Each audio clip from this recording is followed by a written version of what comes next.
Beast. Never lucky. Oh, man. Oh, it's Donald out of control. Oh, it's always Donald, man. It's always Donald. We're gonna All right, what do we got, GDZ? All right, let's see. We'll see. All right, we got Space Cows. That's a good I start. like that one too. A lucky start. That's a lucky start. We got Copper. Okay. Okay, come on, We got David. We saw David cooking. Star of the show. This card's Cooking. probably gone up from 20 cents to $1 now. Oh so. man, 25%, 25% Davids. Get them while you can. Yeah. Amos Slade, very nice. We got another Donald Duck out of control. Twins. Oh, where is he at? Okay, we'll find him. He's in there somewhere. We'll find him. Distract. Okay. We Pocahontas necklace. got Mother's Necklace. We got Elsa. Ooh, one of the new Elsas. I like that card. Let's get it. What do we got here? We got Gosselin Mallard. That is Okay, Gosselin a Mallard. bit of a tongue twister. We have this we got guy. Ling. Shout out Ling. We got Pocahontas. Let's go. the We two saw that costume- earlier.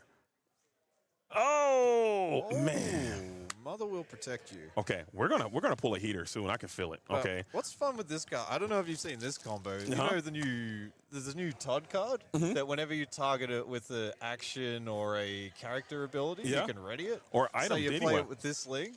Yeah. And then you just give it the +1 pump, and then you just keep readying it and questing for 6. So Yeah, you can only do it. I think you do it twice a turn. Yeah, twice. Yeah. That Todd card is another card that I I know. am just so. Someone's gonna find a way to break the format with that card. Thank you. Figure it out, Yeah. okay? I know people are trying it, and I know it's like, oh, it's not there. It's not.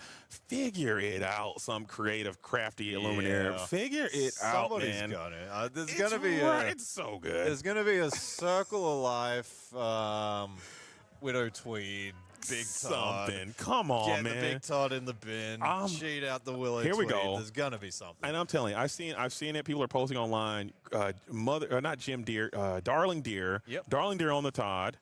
Ready to Todd. Give them the lore. Quest them. Get them readied. You came back. I don't know. Okay. Yep. I'm not the guy. I'm the theoretical guy. Yeah. I'm not the practical applications guy. We need some practical application illuminators out there. Figure this thing out. That Yep. card is too cool Yep. and too good. The synergy is too strong. Let's get it done.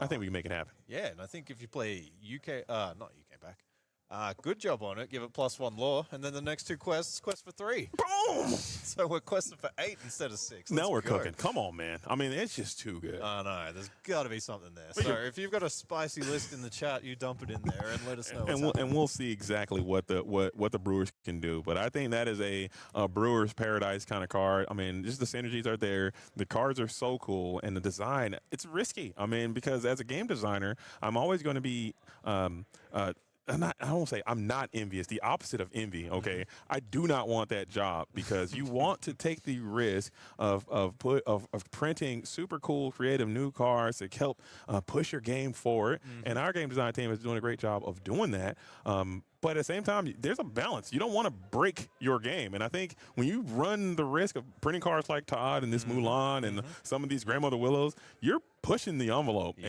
and I think to keep that balance, I think that is something that I applaud them for. But I want to keep pushing it. Don't pull up yet. But that is a card that I think is on the verge of doing something very powerful that has never been seen before. And I just want to see somebody break it. I'd like that too, and it's just like the whole deck building element that has to go around it. Like you clearly don't just add this card to your deck randomly. You have to build your deck around it. But yeah, seeing cards like that unlock these opportunities and these unique ways to play the game and build your deck, those are the ones that are my favorites. And I think that's one of those cards that I'm like, and I think it seems to me like that is a design philosophy that has been happening.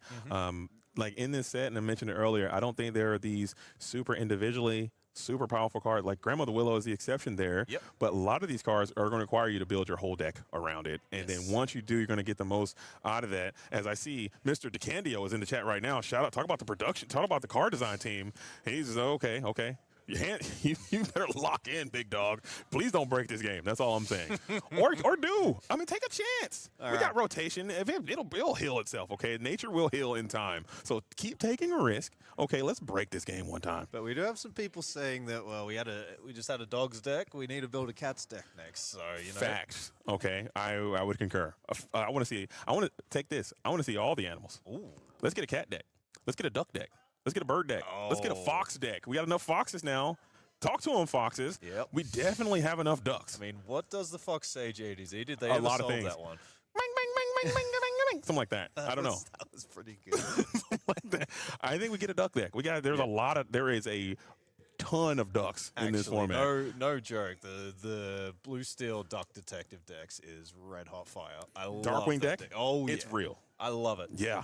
Okay, that's really like some that good deck. that's some good cooking going on. So I would like to see. I mean, it's just again, this is another reason why I absolutely adore this game is because the opportunities are literally endless. Yeah. You are only limited by your creativity in That's this game right. and what you can do because we're in a world of magic and wonder and storytelling and creativity and you can do whatever you want. Yeah. And you're literally, and it sky's the limit. Your That's own, right. and I think that they've assembled a great team to be able to push this thing to the limit with storytelling, with attention to detail, with magic and wonder, and all the things that Disney, stands for. And I just think that it's the greatest game. That's why I feel so strongly about it. And I just want more people to know about it, which is why I go so hard for this game, is because I truly, truly believe in what this game is and what it can potentially be. I could not agree with you more. For sure.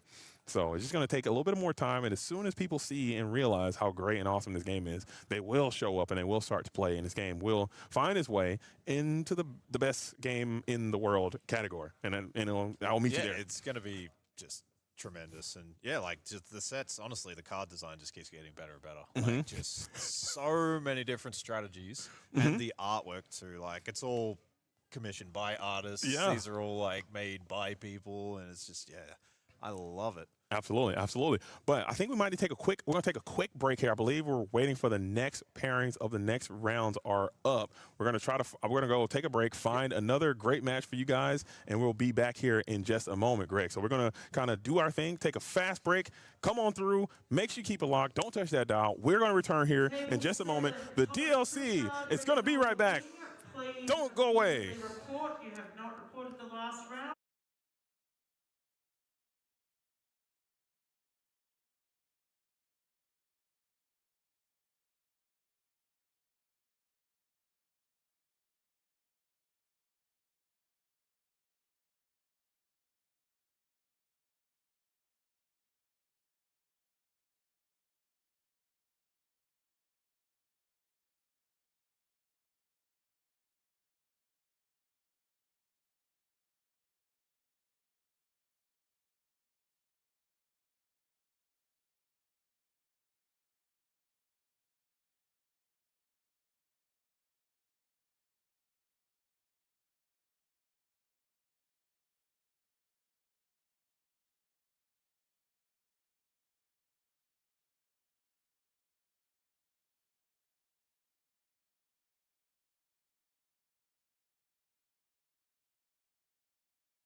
What's going on, guys? How are we doing?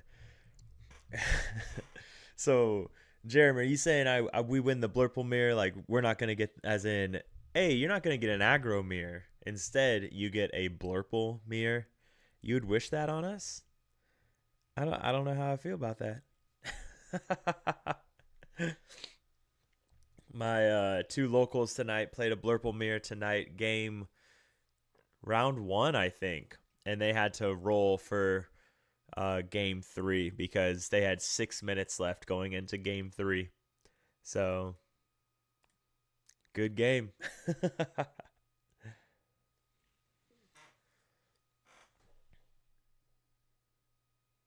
And to be honest, I think the Blurple mirrors are just inherently going to take longer this set, just because of all the Let It Goes, Into the Unknowns, Hades. Like, that's going to be a lot of back and forth. And that's what happened, right? They had a lot of back and forth of just throwing things into each other's inkwell.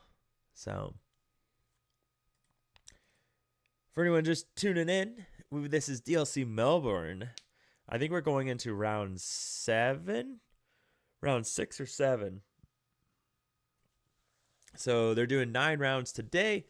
And then day 2 is top 32 tomorrow. We're just chatting until JDZ gets back, and then we're going to go on over to him. So I have to give a huge shout out to JDZ. For those that may be worried or concerned, I do have JDZ's permission to restream this to YouTube. So, but if you can, go watch him on Twitch, right? Show him some support, show him some love. He flew all the way to Australia to cast this for us. Originally, there was not going to be a stream of DLC Melbourne. JDZ flew all the way out there for us to bring this to us. We owe him the support for sure, right? So if you can, jump on over there, give the man some support. His co-caster is absolutely killing it. So huge shout out to him as well. His co-caster is doing great I've only gotten to watch 1 round tonight, so I don't know what I missed rounds 1 through 4. But, well, I know round 4 was a blurple mirror, but I don't know if there was anything spicy. But yeah, what do we think, guys? DLC Melbourne. What do we think of Winter Spell so far? I love it. I think Winter Spell is freaking top notch. I am absolutely enjoying the crap out of it. I thought Limited was super fun. I had locals tonight.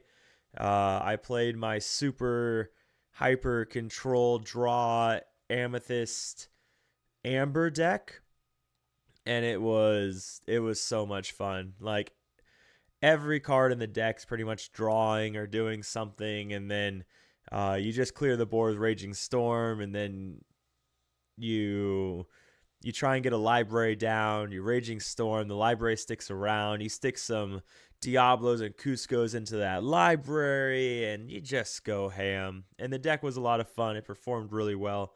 We went 3-0. I went 2-0 on the draw against Dogs. A really good Dogs player, in my opinion. One of, if not the best Dogs player in Lorcana. His name's Royce. And then 2-0 against Ruby Steel Locations. And 2-0 on the play against Blurple. So, no, on the draw against Blurple. I was on the play against Dogs, on the draw the next 2 games. So it was a good time. It was definitely a good time. Loving Winter Spell, though. So I was able to buy the rest of the cards I needed tonight to complete my playsets. So that felt really good. My master playset is done. 1 case and a couple dollars later. Wait, what's up? I thought it was Shadow, because you were in here last night, right? Not last night. The other night when we were streaming. I remember you chatting with us. Welcome back, man. I thought it was Shadow, but there's definitely a K there. Shad Kowaleski, 1786. Yeah, man, it was a good time. Like, I always have a good time. And, of course, it's a little bit more fun when we get some nice, cheeky 3-0s. We're pretty... Oh, no. Oh, that's cool. When you Google color is slaw. Wait, no, come back. When you Google color is slaw... How did I do that? Search web for color is slaw. Disney Lorcana. Brings up her YouTube channel. So, we're pretty blessed in our local. Oh, yeah, man. Okay. Well, oh, yeah. I see your name all the time, man. I'm glad. Thanks for tuning in. Thanks for being so chatty on the Discord as well, man. I always enjoy seeing people that love to chat it up with others in there, man. It makes me really happy. I know I'm not super active in there right now. Unfortunately, work is like 14, 15-hour shifts right now, but we will be again once it slows down. But yeah, we're pretty blessed in our locals. Our locals, it's $10 buy-in. If you get first, you get a pack if you don't win any if you don't win any games or you win one game, you get a pack. If you go 2-1, you get $25 store credit, and if you go 3-0, you get $50 store credit. So we're pretty lucky.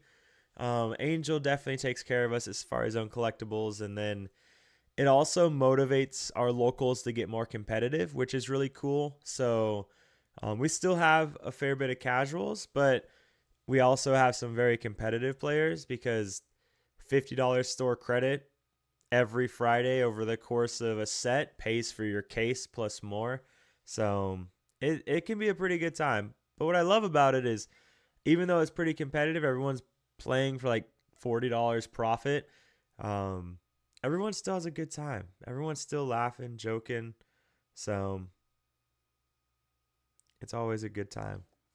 Hey, here we go. Here we are, back at it again. Round number 6 is about to be underway. We are still waiting on the feature match. DLC Melbourne drags on. I love it. Round number 6. This is where the metal meets the road, or something like that. Metal meets rubber meets the rubber road. meets the road. Metal, rubber meets the metal. Metal, pedal to the metal. What am I talking about? The shoe is on the other table, which is turned right now. Like go. it is all happening here. JDZ, it's all upside down. He's losing his mind, but we are all loving this, having a good time, and just, it looks like we may have sourced the feature match. So we got players heading in as we go.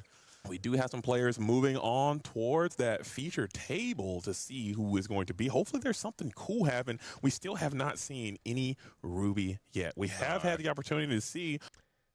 All right, guys, I'm going to go ahead and mute myself so we can listen to JDZ in all his glory. Again, if you can go support him on Twitch, jump on over there and support him on Twitch. But yeah, as far as didn't get a box, just bought my master play set, and then or my case, I got Enchanted Eeyore with Molly, the wife. She helped me open, and then I got a bunch of legendaries. It was a good case, and then tonight I finished the play set. Yeah, Rockstar Stitch goes absolutely crazy.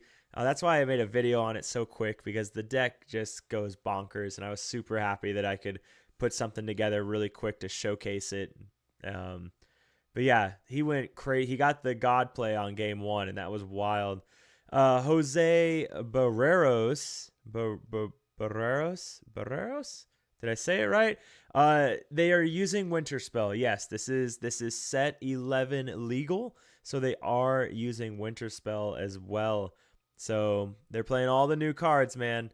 So it's some exciting stuff that we can use to kind of see what the next meta is going to look like. But yeah, I'm going to go ahead and turn my camera off. I'm going to make this full screen. I'm going to mute myself.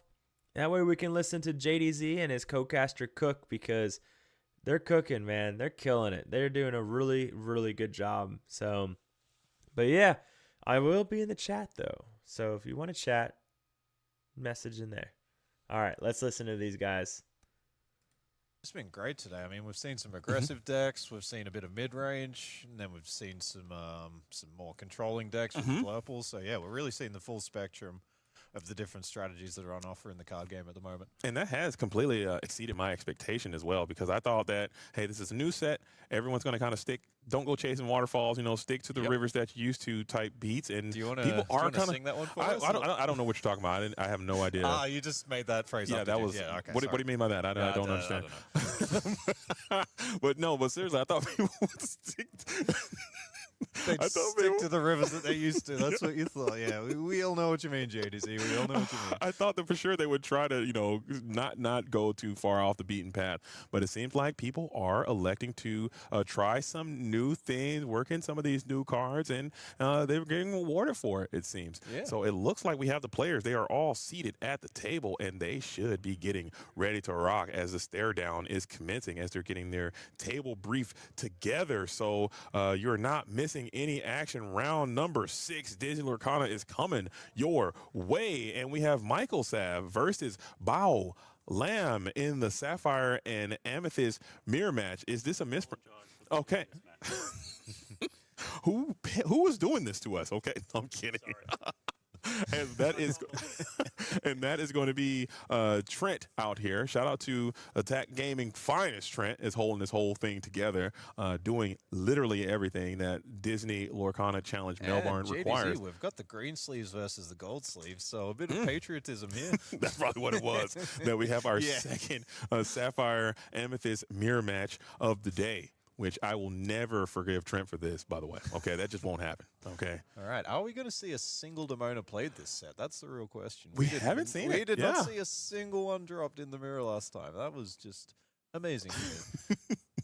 As we are going to get that altar in. Both of these Lumineers are keeping some number of cards, so maybe we have found our allocation of ramp, it seems. As the hand shuffles are going in, both of these Lumineers at 4 and 1 on their grind to make it to that day 2, top 32. Like we said, for this tournament, it should give you some wiggle room to drop a game or two early on and still have an opportunity to make it into that all-important day number 2. I believe both of these Lumineers have achieved the first threshold. Getting that Mulan is what you want. You show up to a DLC. Yeah, a lot of people are after that card, You at least want to leave home with that Mulan. So at least they have that, but now they're going on. I'm not aiming for the truck. I'm aiming for the car, and I'm going to get me a day 2 here. All right, so Michael Savage is with Ink and Pass, and then Balam hitting the 1-drop, so that's probably a nice start for them, but yeah, it doesn't usually decide the match whether you hit a 1-drop or not. It's not the most important thing. Yeah, that 2-drop is way more important. Hitting that sail, you have the right seat. And you ink the T-po, so you're getting a lot of your extra filigree out of the way, really setting yourself up to have some really cool cards and powerful effects on as the game continues to go long a little bit. And this game will go long. The Sapphire Amethyst Grindhouse, as this matchup is known to be, but there is some nuance. We spoke about that earlier in our first mirror match that we had. And we're getting a quest in here. This quest used to be absolutely free, but we may see a cheeky Sven punish coming out at some point during the day. I know some people have been big on the new Sven Reindeer card with the 2-3 stat line, evasive, but it's also got Rush and Challenger 3. So, yeah, if you turn anything sideways with less than 3 strength, you are taking a bit of a risk now. I absolutely love that Sven card. I'm a big fan. I know a lot of people are on the Tigger band camp because it does kind of set that tempo back and it is inkable. But I'm a big fan of that Sven. Being able to check down the Genie, also being able to trade effectively with the Dumbo, and it's a really cool card. I enjoy it a lot. Yeah, having Rush on an evasive character is so important. Like, very powerful. Very good in the evasive wars. All right, so we're seeing Bao here, and I like what they're doing. They've got the Demona, so they don't need to play the more value-oriented cards, like, say, the Genie. They're pretty safe to sort of deplete their hand, and then they know they've got the refill there ready to rock. So, yeah, I like the way that they're going about this one. And electing to go ahead and give up your Elsa in exchange for Basil, I think that is kind of playing. It's a textbook anti-Demona tactic because Basil is sneaky, super strong when you have those Elsa plays. It is devastating. It just makes things much, much, much worse. But you do have a nice little plus here. Iago going unchecked in his Blurple Mirror seems like an absolute mirror buster. We saw that earlier in the previous Blurple Mirror that we had, leaning heavily on the Spectral Parrot to kind of do a mass bulk of the heavy lifting. But now you got Cheshire Cat as a follow-up, and that just seems Cheshire Cat Iago together. It's a mess. That the 6 willpower and just being able to get a lot of damage counters on it and then start distributing them, it is devastating. As we are going to take a late game, sell the Azurite Sea, sending 1 copy of Demona down into the Inkwell, followed by the Junior Woodchuck Guidebook, selling hard on the Demona, but you're going to have to put some warriors in play. You need some statistics down on the board, and it looks like you are going to send 5 for the Elsa to take down the Genie. Giving up another one of your evasive threats in this position. I guess I don't hate it. This Iago is eating so good, though. And, if we see a Cheshire Cat come out here, it is just going to be the game will end immediately. Absolute carnage. But, I think Bao, they've been keeping... we see the big Hades here, too. So if they ink and play Demona and then the follow up is Hades, that is. I mean, even if you go for the Cheshire, or even this the Elsa is another like a quite powerful play. Just completely clear the board, and then Tipo can go on a cheeky quest. And he had the Cheshire Cat as well. Interesting that we would go for the Elsa play here. Do you like the JDZ? Do you like the Elsa line? I love I love the Cheshire Cat there, just keeping around the board to kind of continue to heal your evasive characters, and then it plays nicely with that Demona as well that you can potentially set up for a follow-on turn. I love the cat, as the cat now is here, and now the cat will be able to clear your Iago. So had you went cat there, that line would not have been available.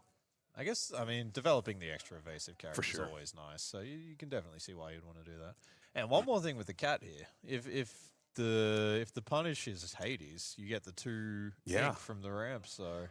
and that's the nuance that we're talking about. Again, I am only speculating. I could very well be wrong. Bao is sitting here at 4-1, and we're both over here in the production booth. Here. So clearly they know what's going on. This is clearly not professional players. Pure speculation, but I just like to get that cat down and start healing my stuff. As Tipo is going to go down to an ink one, I believe we are rubbing hands together. Is Michael all in, pot committed to the board, and now Bao here has a little bit of the initiative as the Basil. I'm going to say, here comes the Demona, but it just feels like if we had the cat the previous turn, if we still had the Yager to check the Dumbo here, like... That feels so much better, right? I think you're cooking. Then, the Yager eats the Dumbo, the cat can challenge the Octopus Guard, and... yeah, we're looking at a very different board state. And now you're giving your opponent 3 more cards to work with in this situation. Yeah, and you can't even cost any of these evasive characters here in this spot. So Demona was good, but still not nearly as good as it could have been if that Iago Spectre Parrot was still a part of this equation. And you've also ramped your opponent. They're up to, what, 10 ink now? 9 or 10 for Michael? So with those 3 fresh cards that they've got, they're able to just run out their hand again. So this is looking pretty good for Michael, I would say.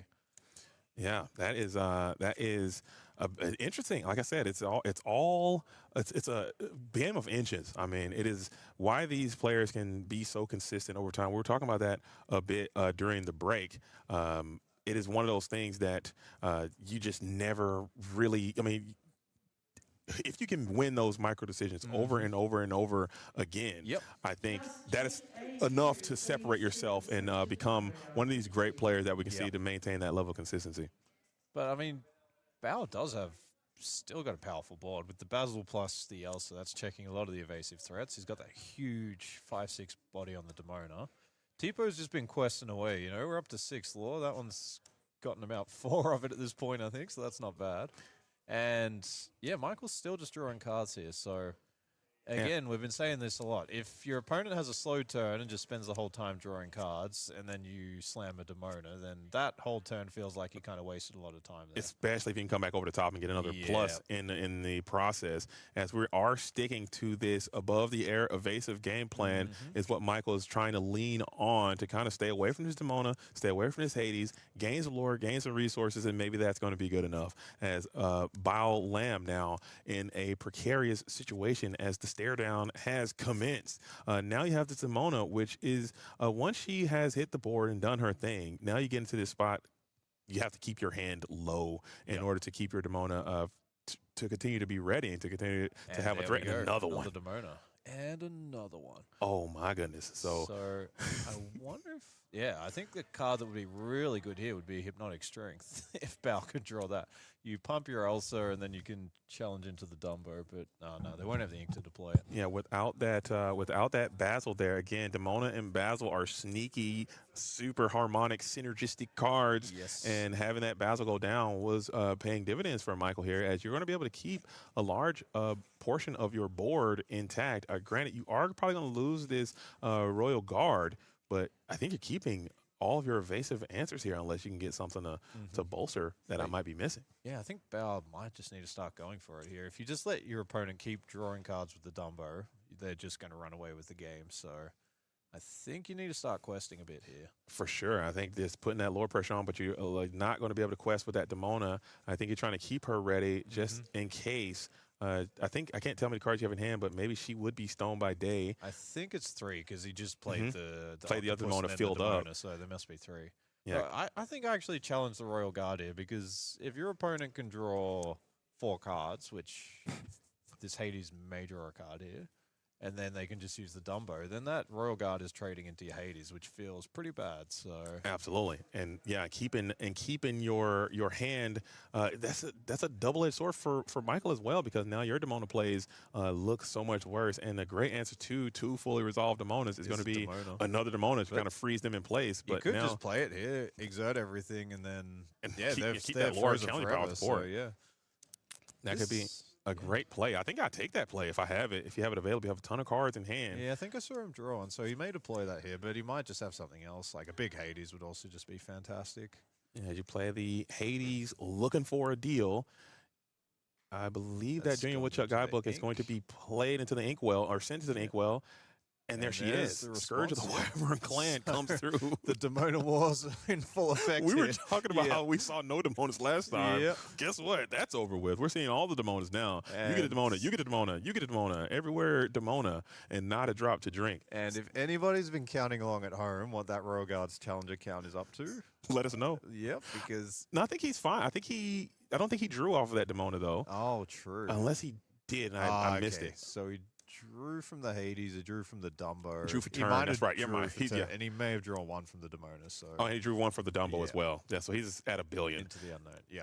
And we are going to go into the unknown and get a nice board clear. Yeah. And that's those Demona plays that really break this mirror wide open. Yeah, You absolutely. freeze two Demonas in place. You do a nice, huge board clear, and you're able to keep a ton of your characters in play as well. Mhm. So a huge turn coming from Michael. And let's see if Bao can return the favor here, as Yep. your Demonas are stone now. But this is the other thing. Like, Michael's just had so much more ink the whole game. So when they've been able to draw cards, they've been able to play 3 or 4 cards a turn, whereas Bao's kind of been stuck on 7 or 8 ink, so it's been 1 or 2. And yeah, Michael's just used that to full effect. And look at that. Now you're stone by day as well. Everyone's Demonas are frozen in time. Elsa coming through. Elsa versus Demona with cards in hand. I think that is a nice play while Tipo is able to get a quest in. Bao sneakily climbing that lore ladder, getting up to 9 now. I mean, these Demonas, like, they're currently frozen, but they're also not easy to answer. Like, Blurple is not really known for its challenging power. It has some cards that do it quite well, like the Octopus Guard when you can pump it. But right now, we've got the Hades looking for a deal with the 3 strength. We've got the Dumbo with the 3 strength. We've got Genie with 2 strength. It's just, how do you deal with these 5-6 Demonas? I think that is a very fair point. I mean, you had to get to Into the Unknown. I think that's a card you have. You have the Hades type effects. You have Let It Go. So I think a lot of these Blurple strategies now are playing 4 copies of Hades, 4 copies of Into the Unknown, 4 copies of Let It Go. So that's 12 Inkwell effects. You can probably use some of those. I think you have to send those in and get those Demonas out of here. Maybe you can get some Iagos there, Hypnotic Strength, boost Iago, take it down. So you have cards, but it's going to take a lot to do, as we are still showing no fear on these Demonas, as they might be getting ready here, unless you have another Demona. I just can't that take would be pretty sick here. it. You do, and we are going to send The tick- Sven. the Sven There it there. is. We were Talk about him and he shall appear. We were talking about the old Sphinster. Shout out to Can I Sven. remember the tagline? Is it Leaping Reindeer? let's see. Let's Can you see. Take a remember, guess. JD? Take a guess. Yeah, I'm saying Leaping Reindeer. Final Chat, answer. get your guesses in. Get them in quick because it's Sven coming. Leaping Reindeer. It is going to be. His name is Sven, and it's going to be Leaping Reindeer. Points for Greg. Hey. Look at the brain on Professional. Greg, everybody, with the Leaping Reindeer. As the Demonas finally get ready Yep. after an eternity of frozenness. Elsa, and that's another good flavor that a lot of people don't really catch. You know, Demona getting frozen by Elsa. She's literally being frozen. That's true. I mean, that's He's art. done it again, ladies and That's gents. art, folks. There it is. Come on now. Lock it in. That's actually art. And Do you just? Oh yeah. That's dope. And we will sing the Let It Go Yeah. and just And gain I like the this lore. quest. I think if Bao starts challenging into the Demonas, he's just going to lose the evasive war. And there's just too many evasives for him to deal with. So I Yeah. really liked his questing here. Sometimes you just got to go for it. And Sven can get after something. He can get after really nothing here. And I guess you take down the Tipo, but that's with the Basil, he can challenge a Demona. I There you think go. that Yeah, might be that's the not one. bad. That's again, Basil just showing how powerful he is in the mirror. Of all the 1-drops in the mirror, he is maybe the most important, but we just Absolutely. saw the octopus card cracking in earlier. So Yeah, they got something very powerful, Yeah. and that's why this Sapphire Amethyst strategy, this Blurple strategy, is so powerful because Mm-hmm. everywhere up that curve, their cards are just performing above board. Like every single one of their cards, man, they don't really have. They have no skips, no misses, no filigree, no nothing. Every single card independently is great. As we are going to go ahead and take down the Demona, and look at this turn for Michael. Dumbo. Oh Yeah, goodness. This is all the removals just been ramping Michael all game, and he's been inking consistently. Every turn he's been inking a card, and now he's up to what do we got there? 4, 9, 4 to 16 That's a lot. ink, something like that. If anyone can count that high, you let us know in the chat. Right? And that is Wasabi that went to the inkwell there. So Michael has the tools in the deck in order to prepare for some of these things. No Snow Fort taking him down. You better forget that. Yep. No Emerald Chromicon be gone. But Wasabi does not hit the Rockstar. So you just got to shift it in and hope for the best. You better hope, man. But Wasabi, it's a start, okay? It's a start. It is an absolute start. As we are doing the patent pending table count, we have 4 lore in play. That'll get you up to 16, as Genie is going to go into the unknown, another ink in the inkwell.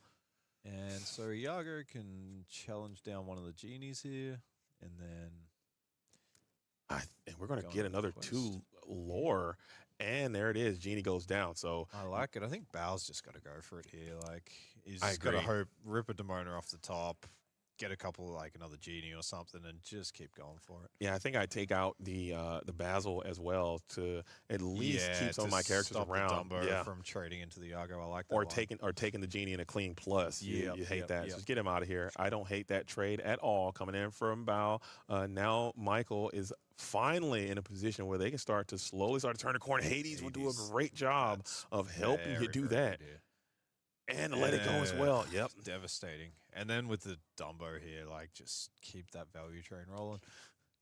So yeah, Michael's looking in a very, very commanding position here. I think Bao played it correctly. I think he identified you've just got to try and get ahead in the low race here. But Yeah.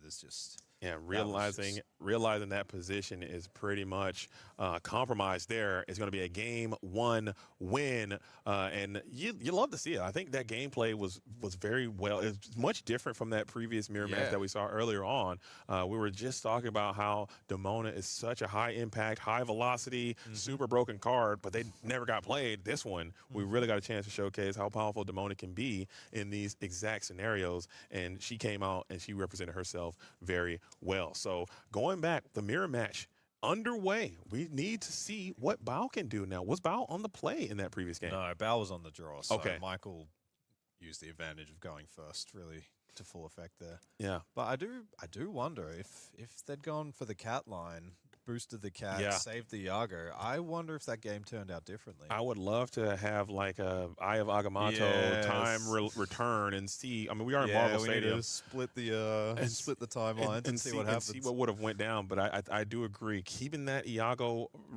fresh and on the board and healthy and being able to continue to challenge and check down, I think that game might go a little bit different because that Demona turn that came as that follow-up was able to it just was a lot less effective. really take out that board and put yourself in such an advantageous position from Michael's perspective. So that's all it takes. You get one opportunity to slip, and the person that bends but don't break usually the one that comes out on top. And not saying Bao did anything wrong. I mean, I think I think the obviously line he playing played very made well. a lot of sense too. Yeah. But it just sometimes it goes that way, and I think that's the way it is. That's why we play. Nothing's ever going to be perfect. But shout outs to Michael there. I'm pretty sure he had the read that Bao had the Demona there for a few turns. So he was constantly paring his hand down. He was putting extra cards in the inkwell, and he just knew, I need to minimize the impact that this Demona has. Right. And so, I think that's really smart. You need to think about what's the worst thing that my opponent could have here, and then you need to play around that. And he identified his opponent was playing in a way that sort of suggested they had the Demona, so you need to play so that you're not exposed if they do have it. For sure. And I think he had the read and he played it brilliantly. Demona Wars 101. We had the Evasive Wars, we had the Genie Wars, the Elsa Wars. Now we got the Demona Wars. We got the Demona Wars. And you better understand what those protocols are and to do, what lines to look for to get the best out of it. And I think this guy right here, Basil, is a great associate for Demona. He works quite nicely to help take out some of those problematic cards. But Bao also has to pay special close attention that there is Sven present in Michael's deck. We also saw some Wasabis there as well, so you better be careful with those Dream Woodchuck guidebooks as we see one going down to the Inkwell after sale. That's right. See. One of the things I like with the Wasabi is if you're on 19 and you're stuck and your opponent's got like a couple of John Silvers or something, you're never going to get a quest. Like I'll play a guidebook, I'll blow up my own guidebook, and 19 to 20, let's win the game. There you go. We take those. We take those every single day of the week as Dumbo, ninth wonder of the universe, will go down on into the Inkwell to play a Dumbo. So Dumbo for Dumbo, not going for that Iago in fear of a potential hypnotic strength, potentially. And are we going to see the Tigger come down here? He was hovering it. There we go. I don't hate it. I don't hate it. I mean, there are worse cards to play. As I think in your 4 slot, that is another highly contested slot in this Sapphire Amethyst deck. But Tigger finds his home quite nicely. But you do give your opponent a little bit of additional ink to put down to the Inkwell just to send the Elsa in to take it down, putting the damage on to the Dumbo. So Interesting. I think Bao's got the read that Michael's got a reindeer in hand. Yeah, because otherwise you challenge with the Elsa every single day. That is a great point. As we are playing reindeer tactics, the Sven Wars are waging. I think we just saw it come off the top here, so we may see that coming down next turn. That is awesome, as it looks like we have that Dumbo who is going to get a chance to break some more records and or make some history. I always get it confused which one's which. I think he breaks records and your cohort makes the history. I believe so. I think that is correct. Let's see if we're correct. I'm pretty sure that's right. I don't want to be wrong. Yeah, we don't want to be spreading misinformation out here. Yeah, this is the official stream here as Dumbo is going to come on through, and it is correct. Oh my goodness. Just we are on fire today, yeah, we are. JD. Yeah. All right. We're banishing it, no issue. As Hades on Hades is hilarious whenever this happens. As we just see how many Hades can target Hades in this match, it's probably infinite at some point. As you're thinking, if you want to give your opponent 2 cards in this scenario, and looking at the hands, it's scary, but I think you just might have to give up the Hades. I don't know, because you just don't want to keep your opponent at a resource deficit, but you disagree, and you're going to give him 2 more cards here in this spot. If Michael's next turn is Demona, then this makes sense, because then you're not drawing any additional cards. For sure. One thing I like in these sort of mid-game scenarios, if you can find a turn where you can kind of sneak in a Sail the Azurite Sea and get just a couple of extra ink into the Inkwell, if you've got a handful of cards, that can really accelerate your game plan.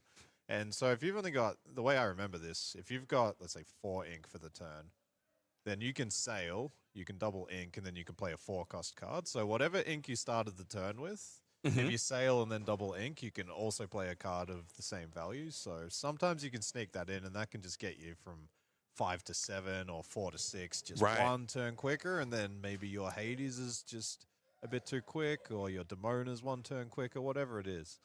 Right, and you can also, like you said, you're also setting yourself up for opposition Demonas to continue that value train rolling. So if you have a strong read that they're trying to set you up for a Demona play, maybe take the opportunity to get some value out of that Sail the Azurite Sea. I don't hate that play at all. Even a Tipo in certain scenarios. And, oh, by the way, Tipo we saw him quest for 8 in one of those rounds. That was insane. that was Tipo 2.0 after the whole... He basically just turned into an item that can just gain a lore after each turn, which was actually insane to see.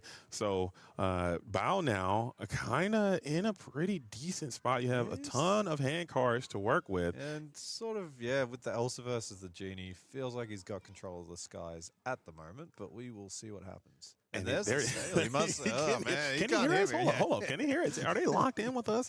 Can they hear us, or just that good, Greg? Yeah. And then we might see Ink Hades here, and then if the follow-up's Demona, that's just we're on our way. We're so super duper back.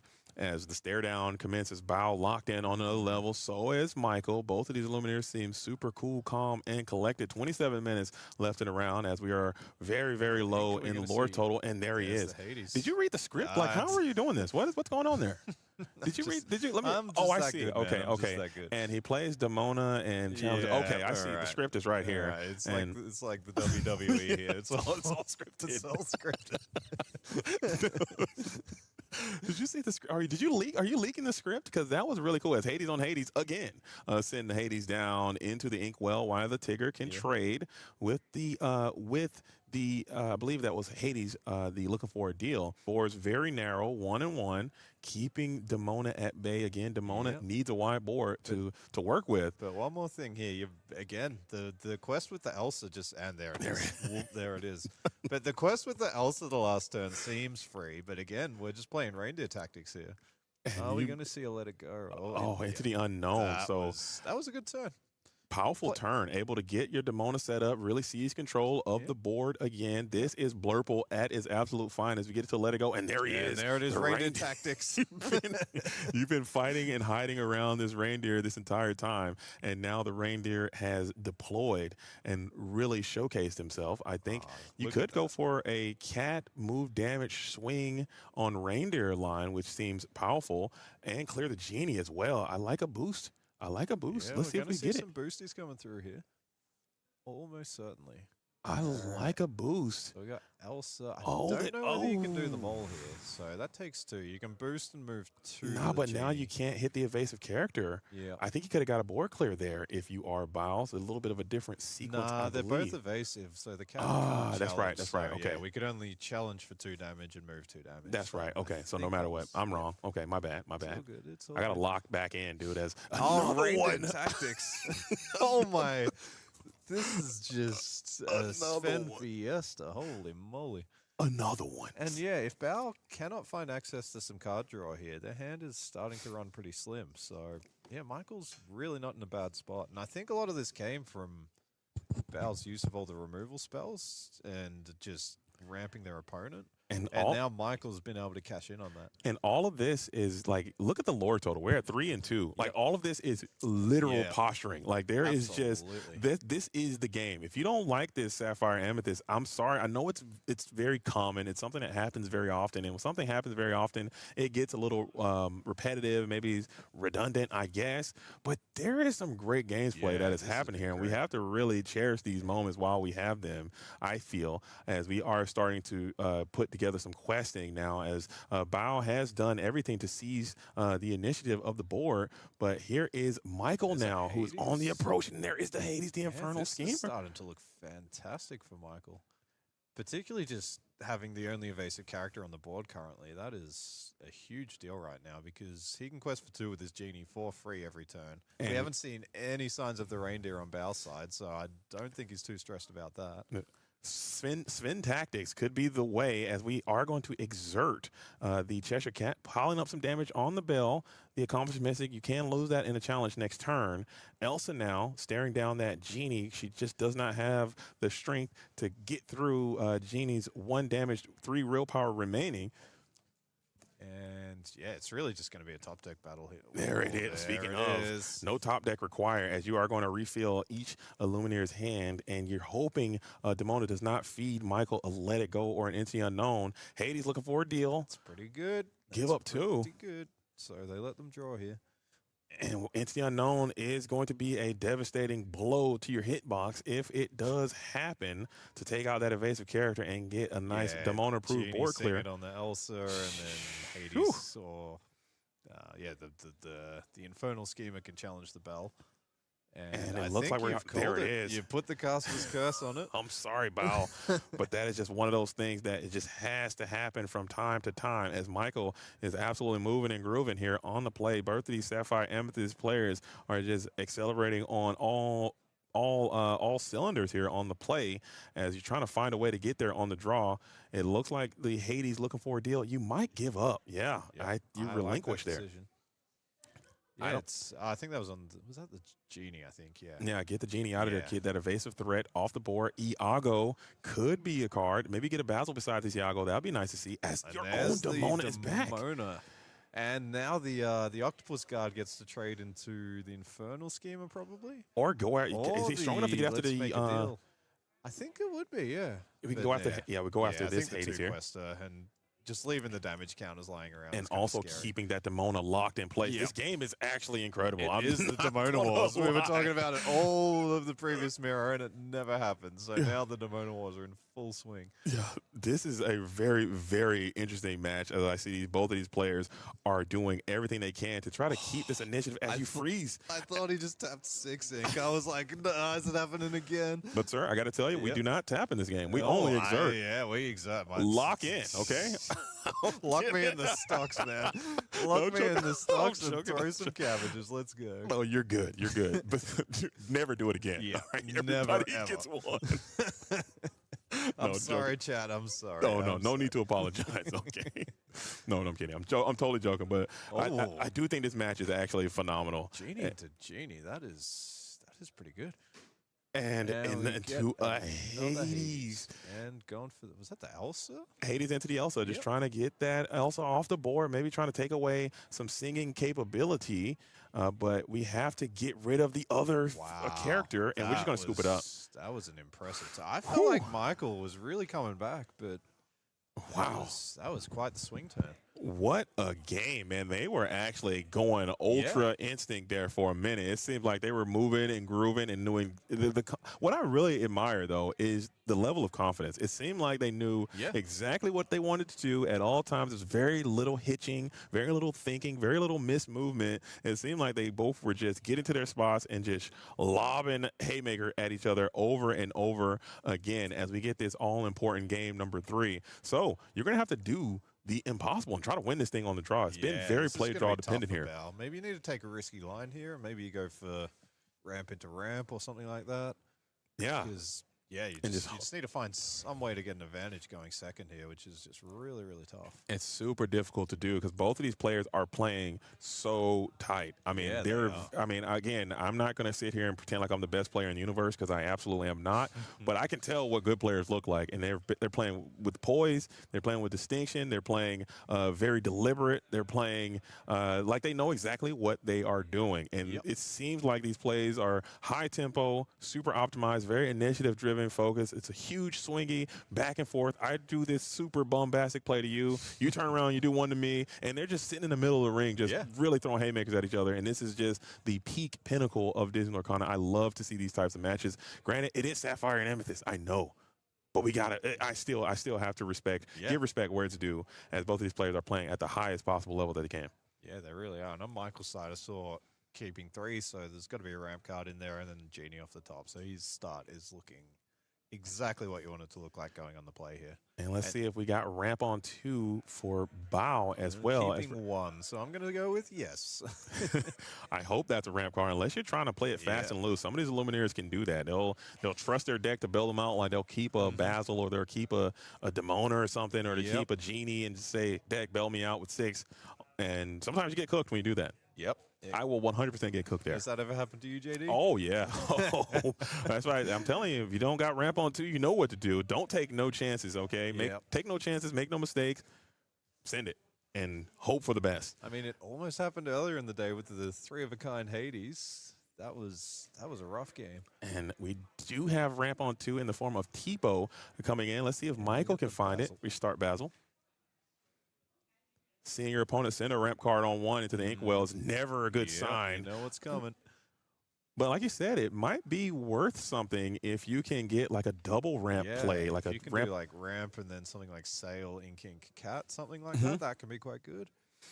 And we've just got to complete. Yep. Everyone's doing the same thing. Complete mirror. Like I said, this is the point where we fast forward. Let's get on into that. Let's get to that nitty gritty turn 6, turn 7, ink 6, ink 7 play is where the game really picks up some steam, as we will be the first to break serve, putting that Genie down on 4. Let's see if Bao can match energy, potentially putting down an Iago to contest this Genie, which would be really, really nice to see. Tipo gets 1. Yeah, I think Iago would be the ideal draw here, or the ideal play. You really just want something big when you're going second to check the evasives on the other side and stop them from doing what they want to do. and just hope for no hypnotic strength. I don't think we've seen one so far. And you're playing a fair bit of Tigger and a Sven, so I just don't know how you could possibly fit all of that into your deck. So potentially, as we got a true to life pure mirror match, you absolutely love to see it. You've even got the reflection on both of the T-poses. I love how they put them side by side too with each other, like literally across an actual true to life mirror match. 100% insane. But no Elsa here on 5. That the could. Hades coming out. So for Val here, what you want to punish this would be the Demona on 6. So your opponent spent a lot of time playing understated characters. I'd like an Elsa here. If you can go Elsa into the Genie. Elsa into the Genie. And then start taking control Demona, of the you're skies. cooking with Here we fish go. grease. And it looks like we do get the part 1 of the prophecy as Elsa is going to come through and take down you get a your question Genie. too. This is a initiative depleting turn right here as Bao now seems to be comfortably placed into the driver's seat after that powerful play. No Elsa on 5. Bao gets it. Now if we go Demona here, it's not even that bad. But if Bao plays Demona next turn, it is significantly worse. But you are going to lose some characters here, or at least Basil, I would assume. Yeah, but I mean, Basil again, just showing the power of the 1-drop, the character there. Just, allowing that Elsa to challenge in, and then the Genie gets the quest. And there is another Genie. So you won't be able to challenge that Genie just yet. But Demona here, you've played your Elsa on. I think now Demona is a devastating Demona turn, unless we can get Michael to get that hand size down a little bit more, holding 4 cards. I think you gotta play something. And there's the Dream Witch guidebook. I think I saw a Let It Go in hand, so we may see that deployed here. But oh, yeah, I'm seeing it just feels bad ramping your opponent at this point. For sure. Yep. So, on the Genie. If you're not going to play the card, then why did you put it in the deck? It makes sense. But, now Bao is going into their 7ing turn, whereas Michael's only on 6. So, Michael's sort of lost the advantage of going first here. And I think you had to kind of do that to kind of hedge your bets against Demona-ing of your own. And now if your opponent does, because they were selling Demona quite hard. Yeah. And now playing that Let It Go makes that Demona less effective, and you'll get the opportunity to draw another card of your own. So, but you are setting up yourself for a Hades play. Maybe. Yeah, I think just big Hades here on the Genie is looking pretty good. But then, just like you said, that's going to put Michael here in Hades range to Hades, your true. Hades. And then the Hades Wars. The Hades Wars have now begun. Demona Wars are a thing of the past. They're over. Demona won. And now Hades here is trying to follow in kind. So this is one of those situations where, like, what do you do? What is the correct move to make? Hundreds of decisions or thoughts are going through Bao's mind here at this spot. And here's what you think. And we are going to go for the Hades into the Genie. And we see the quest. Not afraid of the reindeer. I think reindeering is so scary. Reindeer would you got to respect that reindeer would be pretty juicy right now. Looking at the hand, it looks like we have Into the Unknown, Demona are 2 of the 3 cards I believe you have access to. So Into the Unknown kind of feels bad here in this scenario, but we can crack that Junior Woodchuck guidebook to take a look at 2 more. So Michael, I think he's got 2 Dumbos and a sail here. So, and I guess you could go for that sail. That's right. See, we are going to play it. Check another card, and there he is. Maybe that's what they were digging for there. That feels pretty good here. That's a plus. I think you take it when you can. Bringing him in exerted. I like that as you come in and run down Elsa, which I think is kind of flavorful as well. You know, I can see they're from the same franchise, and maybe Sven is, just playing around, like horsing around, reindeering around or something. Reindeering around. And just, jumps on Elsa and knocks her into the discard pile. I don't know what's happening there, but there's a reason why this guy can get up to 5 and also has 3. It's a perfect Elsa counter and perfect Genie counter. Oh, good. It's just, and it doesn't quite check Iago, but that's about the only thing that it can't do at this point. I mean, when you have that Basil there, maybe if you can go, I think Demona here is devastating as well. I think I'm pretty sure Michael has it in hand. So I still think you might have to send, and that way you can Basil quest, pump the Sven, clear something big. Iago maybe. While Tipo just gets a little sneaky quest in for no reason over here. This little guy doing his best. And now Michael has to enter into the thought vault, deep into the think tank, both hands on head, grabbing that frontal lobe. I love to see that. He's actually pondering right now. This is super, super close. Like, that Iago is just presenting problems for Michael here. I think is that the biggest? I mean, you have that Hades who was menacing there. You also have the Cheshire Cat. Yeah, the cat's It's and you got the Tipo. You know, let's not underestimate the Tipo. We saw him. This is a perfect spot for Tipo to sneakily grab 18 lore again. He could just go Before get you loose. know it, the game's over. Like, But what whoops. happened? How did I lose that game? How did a one little guy just get so much lore on me as Bao is cool, calm, and collected And to we've stare got- down as we We've get to got Lorcana Spins in the chat asking, "Is that my boy Sven?" Oh, shout out to yes, Spins yes, it out is. there. Yes, it is. I think before this meta resolve, there she is. Oh no, the There it Demona is. is upon us. As Bao is doing everything they can to hang on to as much of their board as they possibly can. It looks like Basil gets quest. Yep, probably gonna pump the reindeer here and challenge the Iago. Pump the reindeer, take out the Iago Yeah, it before he seems can get in harmony with this Cheshire Cat. And then, yeah, I think you just pass at that And- point. That seems pretty decent. I don't hate it. I Oh, don't hate it at all. We're but going more after worried the about the cat. cat. Interesting. Interesting. Oh, because we have the Oh. entity unknown for the Iago. What a play. Devastating. What a yeah. turn for Michael as And now Bao was trying Michael's hard. Also got their own cat, so these damage counts Yeah. hanging around on their characters are going to be possibly coming back the other way. Healing that reindeer. We saw how effective that guy can be. You just want to get him off the board when you can. And it looks like he's going to get a chance to come back at it again and start questing now. And oh, by the way, we have this Basil who is still sitting here uncontested. You're going to have to challenge this guy because he just makes everything worse. Yeah. As Basil just being here so freely. So this board is looking all Michael all the time as Bao has to start to try to claw back into this thing. The play draw disparity is evident here. Yep. But that's the way it is. I mean, That's right. That's right. You got to find a way to overcome it. And yeah, Val, it feels like he's played quite well. I haven't seen any misplays. It's just Michael's just had all the answers, just always at the right time.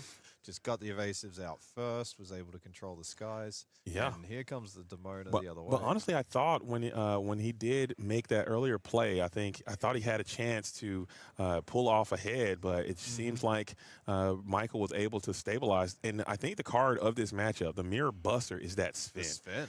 That Sven has Sven looked has just so been incredibly good. devastating this game. And right now, yeah, just that Sven has just got complete control of the evasive battle. And yeah, Bao, they've got a lot of cards in hand. They've developed a book, so they're able to draw some more, but not a huge inkwell. And just, Oh, yeah, that is quite a good draw there. Hades looking for a deal, thinking about giving up that Demona, which she is kind of anchoring your whole position together. You need her around.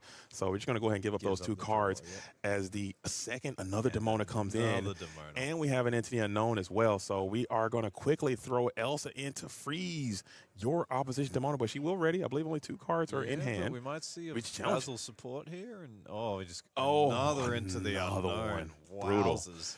Brutal. That's This brutal. is just, it is just all Michael Yeah. this game, yeah. That's brutal. Look at that board. And that is where we call that victory position. That thing is actually super wide. You have a ton of questing power. You have a lot of mixed evasives in there as well. Junwachuk Guidebook gets cracked here, but I just think your board is just non-existent, and you need to get something groovy happening. Yeah, Bao is just looking for that raging storm that he hopefully snuck in his deck because I think that's about the only thing that can bail him out at this point. Yeah. And I think this is going to be There's the Iago. Okay. well, there's some okay. signs of life. okay. I mean, that's not bad. If you can retain this entire board going into the next turn, and not lose any of your ready characters right now, I think you can claw back into this thing. But it looks like there is a Demona. Another Demona. Oh, this game is this is This is- when people are talking about Demonas, Yeah. this is the board you want when Yep. you're slamming Demonas right here. Yep. And this is going to be pretty much the end of this game, I would say, if this Demona were to come through, as Tigger sends. And I love this play. If you such a bounce a good card one. back to their hand, then they don't get to draw an extra card off the Demona. Wow. And they've got this one drop stuck in their hand. Wow, synergies, folks. We're Yeah. talking synergies So, here. Like, I was actually discussing this with someone, and I was like, I thought Tigger was very poor in the mirror because you don't really want to be bouncing Basils and T-pos. It just doesn't feel that impactful. But if you Tigger and then you Demona, that is, it just turns off one of the card draws and it puts this bad card back in their hand. Yeah, that was an absolute devastating maneuver coming in from Yep. Michael. As you thought, if you could have, there was a world where you could have used that board to kind of Demona back and get back you into got the a thing. Yago on the board. Yeah. You've kind of got some good challenging power, but yeah, Now just- it's almost insurmountable, as you're going to have to take some time off to redeploy that Royal Guard again. And also, by the way, your opponent is aggressively questing. I say. questing. There you go. Take that with you. TM. TM. We're just Man. piling on the lore here. Man, you're a notary. Whoever's registering these trademarks for you is making some bank today. They're working overtime. So yeah, it's just a lot of lore that you're piling on, and it's really hard to deal with all of this, all while questing. Demona will ready as well. So yeah, this one looks like it's actually Very, very actually done here. And again, the mirror buster on this one was for sure that Sven. Sven just looked what was the name? phenomenal. Sven Reindeer. Oh man, we lost it again. Leaping reindeer. Leaping reindeer. There it is. Leaping reindeer. And then Demona comes through. So if Bao had had this like a couple of turns ago, this sort of swing turn, but Mm-hmm. it's just like Michael was just all over and just so much pressure every single turn. Just and we're never still letting up. we are still fighting back. We haven't seen Bao deploy many Hades. I think he only played one copy of Hades. Mm-hmm. I don't think he played any copies of Let It Go yet, or no Entity Unknown. So you have a ton of those effects still available. Maybe there's a world where you can just find those types of effects. Yeah, I and just mean, if start Bao can getting keep this stuff off the chaining board. Demonas, if you just kind of ignore the two Demonas on Michael's side and just be like, Oh. I hope I can just keep freezing these, then maybe there's some hope. And attention, We will get another. That is- overtime procedures. Sorry, Thank you. that thing has given me a heart attack all Yeah. day. That announcement over the loudspeaker has just been destroying my cortisol levels. Not gonna lie, because it just comes out of nowhere and it just hits me. But I love it though. I'm getting used to it. That's good. As this board is continuing to expand ever so slightly, Michael now questing vigorously with the remainder of this board, just really putting game in play, sitting at 14, and Bao's going to have to pretty much get a miracle Yeah. here off the top, and I'm not sure what that card is. Yeah, I think Michael's just saying if my two Demonas to the side ever ready here, I win the Yeah. game. So I can just quest with everything here. And there it is. It looks like we were just doing the final count, just surveying the field, playing, looking for a deal. Probably take those two cards, or just get He rid of might it. just bottom it. He Yeah. might just say, I don't want you to find any answers here. No, but- we'll give it up. Those guys do get that strength increase for the challenging power for the two Royal Guards. It's true. So that's interesting. I probably would have just given those bad boys I up. think I would have just minimized the options there, but yeah, I think it doesn't matter too much at this point. Michael's pretty firmly in command. And give them Yeah, another when one. you see your opponent drawing cards with the sail, you know they're Yeah. struggling. Just holding out hope, as we do have the ability to double ramp. I mean, maybe we go double ramp Demona here. Demona, Those maybe. guys get even stronger if Freeze the Demonas. potentially, and then get an Into the Unknown or something going. Hypnotic. Okay, we're Yep. moving and grooving here. Those Alright, guys get so we another got little some- strength. They're formidable foes now. Are they and Genie can get the strength boost as well. So Bao playing it all the way through to the finish line, never giving up. It looks like we have the two Royal Guards, or should be at Probably 6 gonna be strength. trading the Demonas here, yeah. Yeah, I think giving up that Hades it would have stopped a lot of this from happening I think there. so. Would have stopped the shenanigans. But That's exactly what we're seeing here. A ton of shenanigans are so much shenanigans right now. underway.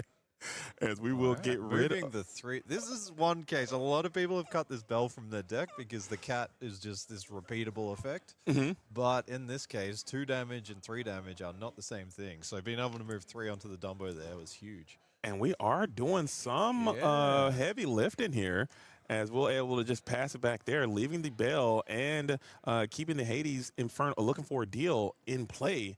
But that was an incredible stand yeah. for Bao, who is trying to fight with everything they have, tooth and nail, to keep this game alive. We get a nice little quest in. 19, and then what are we going to see? Oh, it's double character, Yeah. Cheshire Cat and the Royal Guard, and I just don't think you have enough resources to be able to make another push. But valiant effort coming in from Bao, as we'll just play these two characters. do whatever heavy lifting we can and throw the hand out. Handshake. And Good that game. is Great game. Just. Oh, it was a long one, but yeah, very skilled from both players. And I won't deny that there is some play draw aspect. Both players on the play won all their games, but that's kind of what it comes down to. And you still have to play a complete, solid game. You can't make any mistakes. And I think that if you run back the tape, I think that both these players played very well. I think so too. But I believe that there was just fewer mistakes on the winning side, if I had to say. I mean, that's what it all boils down to. So taking nothing away from any of these players, I think they're both very excited to be there. I think both of them are still very much alive and well to make it into day 2 conversations. So taking nothing away from them, but that's the mirror for you. You're going to have to lock in, you're going to have to play well, and you're going to have to hope for the best. And winning a dice roll, I think that's something that you're going to have to do from time to time as well. I think there was definitely elements of that, but at the same time, it feels like Michael put a lot of deck building choices specifically for the mirror. Like that Sven is mostly there to deal with that mirror match. Did we get any Svens, man? I mean, Did we get any Svens? We didn't get any Svens. We didn't get any might have got Snowfort. one. Okay, Sven stock is exploding. Yep. Snowfort stock is exploding. Buy now, people. Buy. There are some serious cards that are absolutely overperforming. And Sven is one of those cards. Looked impressive. Coming through and just taking down those Elsas without even missing a step. You love that. And just having, as a nice little crackback, nice rebuttal. And it works nicely with those Demonas after it's already engaged and got a plus. That's right. It goes in the turn you play it, and it gets a challenge off. And if they can't then remove it, and you put Demona, You're getting just going in again. So he just keeps on coming. And forbid we get a Cheshire Cat involved in there to be able to heal it, send some more damage, and take something out. So anytime you can get a chance to go 2 for 1, I think you take those all the time. And this Sven is proving to be able to do that. Oh, by the way, it does have evasive, so you can't crack back and take it down in a follow-on challenge. So I absolutely love it. I think that card is overperforming, and I think this is something that I am adding into my notebook. Sven, Snowfort, Angel. Mooning, okay? A card we have not seen all day today. The card I thought that was going to really be mooning as well as that Moana. We have not seen any copies of Moana being played in any of these Sapphire decks we've seen so far. So maybe that's a card that is waning, waxing and waning. Yep, sell. sell. Moana, sell. Sven, bye. Yeah, Angel, bye. Moana, sell. I'm fire sell on the Moana. Got your stonk brokers coming at you right here. There you go. They know stonks. This is a non-fiduciary, but please, sell, bye. And that's how I would do that. But that has been incredible to see. And again, theory can only go so far. Execution is going to be what matters, and that is kind of what we've seen so far. Granted, we've only been able to see a small microcosm of what is on the tournament floor because of our stream limitations. However, this is a nice little sample size to be able to see. And again, tomorrow we should be able to have a little bit more information about what was in the building today and what converted to top cut and just all that essential information for people to make these types of plans. And one question for you, JDZ. At what point do you think fatigue for these players really starts to affect? Oh, that round 6. That's the round where it hits. 6 is where you start to fall. The wheels are falling off. Yep. That's when you have to gut check and you have to see, okay, do I have what it takes? Okay. Because usually in one day of Swiss, usually you're only going to play maybe 6 or 7 rounds. Yep. A lot of people are not built to go that 9. Now we're going now we're getting into the place where I expect to see a little bit more dexterity errors. I expect to see a little bit more play sequencing errors. I expect to see that fatigue starting to set in because we had that lunch early on. We had a little bit of a break, and now lethargic. Yeah, we're getting the lethargic. Food is, the food coma is kicking in. And you get people who are starting to look at the score sheet. Can I draw in? Can I do this? Can I do that kind of thing? Are those conversations starting to happen here at this round number 7? But this is where the champions are going to be made here in the Disney Arcana Challenge. Melbourne. It's been an incredible tournament. It's been an incredible tournament though so far. It's been an absolute banger, and I like the diversity of decks we've seen. Yeah, we've seen a couple of Blurple mirrors, but where's Trent? I need Trent. I need Trent to find Trent. If we get another Blurple mirror, I'm gonna get out of this chair and I'm gonna go slide tackle somebody. A break. Let's go play football out on the field. I'm gonna find Trent wherever he may be around this venue. I like a Blurple mirror. Okay, Yep. we're gonna get Every now something and else in then, there. every now and then, yeah. That's as a treat, but I'm confident that we're going to be getting a little bit more Blurple mirrors tomorrow. Yeah, I mean, I just think there's based gonna on be the a bit way of that. things are going. But who knows? Maybe this Rockstar Dogs deck is just going straight to the moon. Moon, okay, especially if you're playing Sapphire and Amethyst. Okay, Yeah. Oh, yeah. they gotta let it go. They pretty- have Hades, they have Into the Unknown, they have Elsa, they have Sven, they have all these things that can do against one. Okay, what are you gonna do if I have 20? Yep. I got 20 on you. You can clear one at a time. I'm putting 20 more. Yep. Thoughts? Okay, you're just gonna go down. Yep. So So I will put your shifted stitch into the ink. Cool. Well. All right. Great. Up to 5 ink with the tree. Thank you. Another stitch. Another one. There you go. Deal with it. Deal with the Just tramp, slam it. and then do just keep rebuilding. So it is an incredible thing to see, and just kind of I'm excited to see what the future is going to hold. Again, there are so many digital kind of events that are happening all over the world in short order. I know there are in the United States where I'm from, there are a ton of CCQs that are going to be happening next weekend. I'm going to be at a CCQ. Shout out to Inc. In Baltimore, Maryland. There's going to be a tournament there, so if you're in that region and you want to participate in the CCQ, come on through. The signups are still open for that. I will be there doing the whole stream and everything that we do there. So that's next weekend. And then we have the Glimmer Games coming up in March. Ooh, tell us a bit about the Glimmer Games is going to be another super high impact Disney Arcana CCQ tournament taking place in Northern California. West Coast, Best Coast, stand up. That's where I'm from. I don't know if your American geography is as good as my Australian geography. Impossible, by the way, because my Australian geography is just peak. No, I'm kidding. But there's going to be another CCQ there. It's going to be another phenomenal event. I'll be there holding it down with the stream as I often and always do. It's going to be a complete vibrational frequency at Glimmer Games. And then we're going to Toronto. There's going to be Enter the Battlefield. It's going to be doing another CCQ there in the Toronto area. Oh, and before that, I believe there's going to be a CCQ in Calgary. Unfortunately, I'm not going to be able to make it to that one, but that's going to be an absolute vibe. And then we're going to go all the way back down to Southern California for the Enchanted Citrus Clash. Woo! Another CCQ happening in beautiful San Diego. Shout out. It's just popping up everywhere, these CCQs. It doesn't stop. Give me more, baby. Yeah, Give me more. Okay, they got Give us some in Australia, too, you know? We're happy to have them.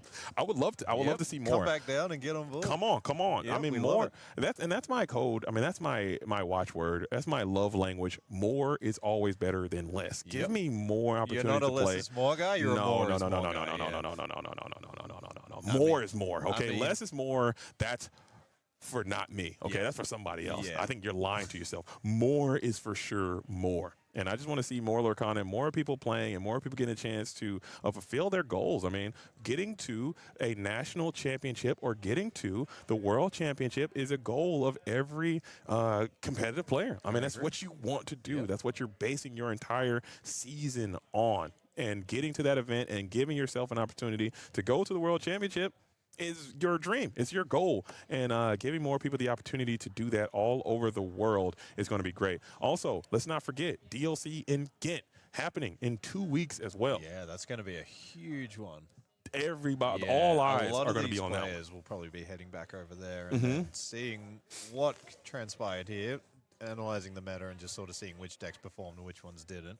I think we all know that there'll be a lot of Blurple there, but are we going to see 4 Svens in every Blurple deck from now on? Maybe. And if Blurple is going to be that deck that's played at 30, 35, 40% of the field, Who knows?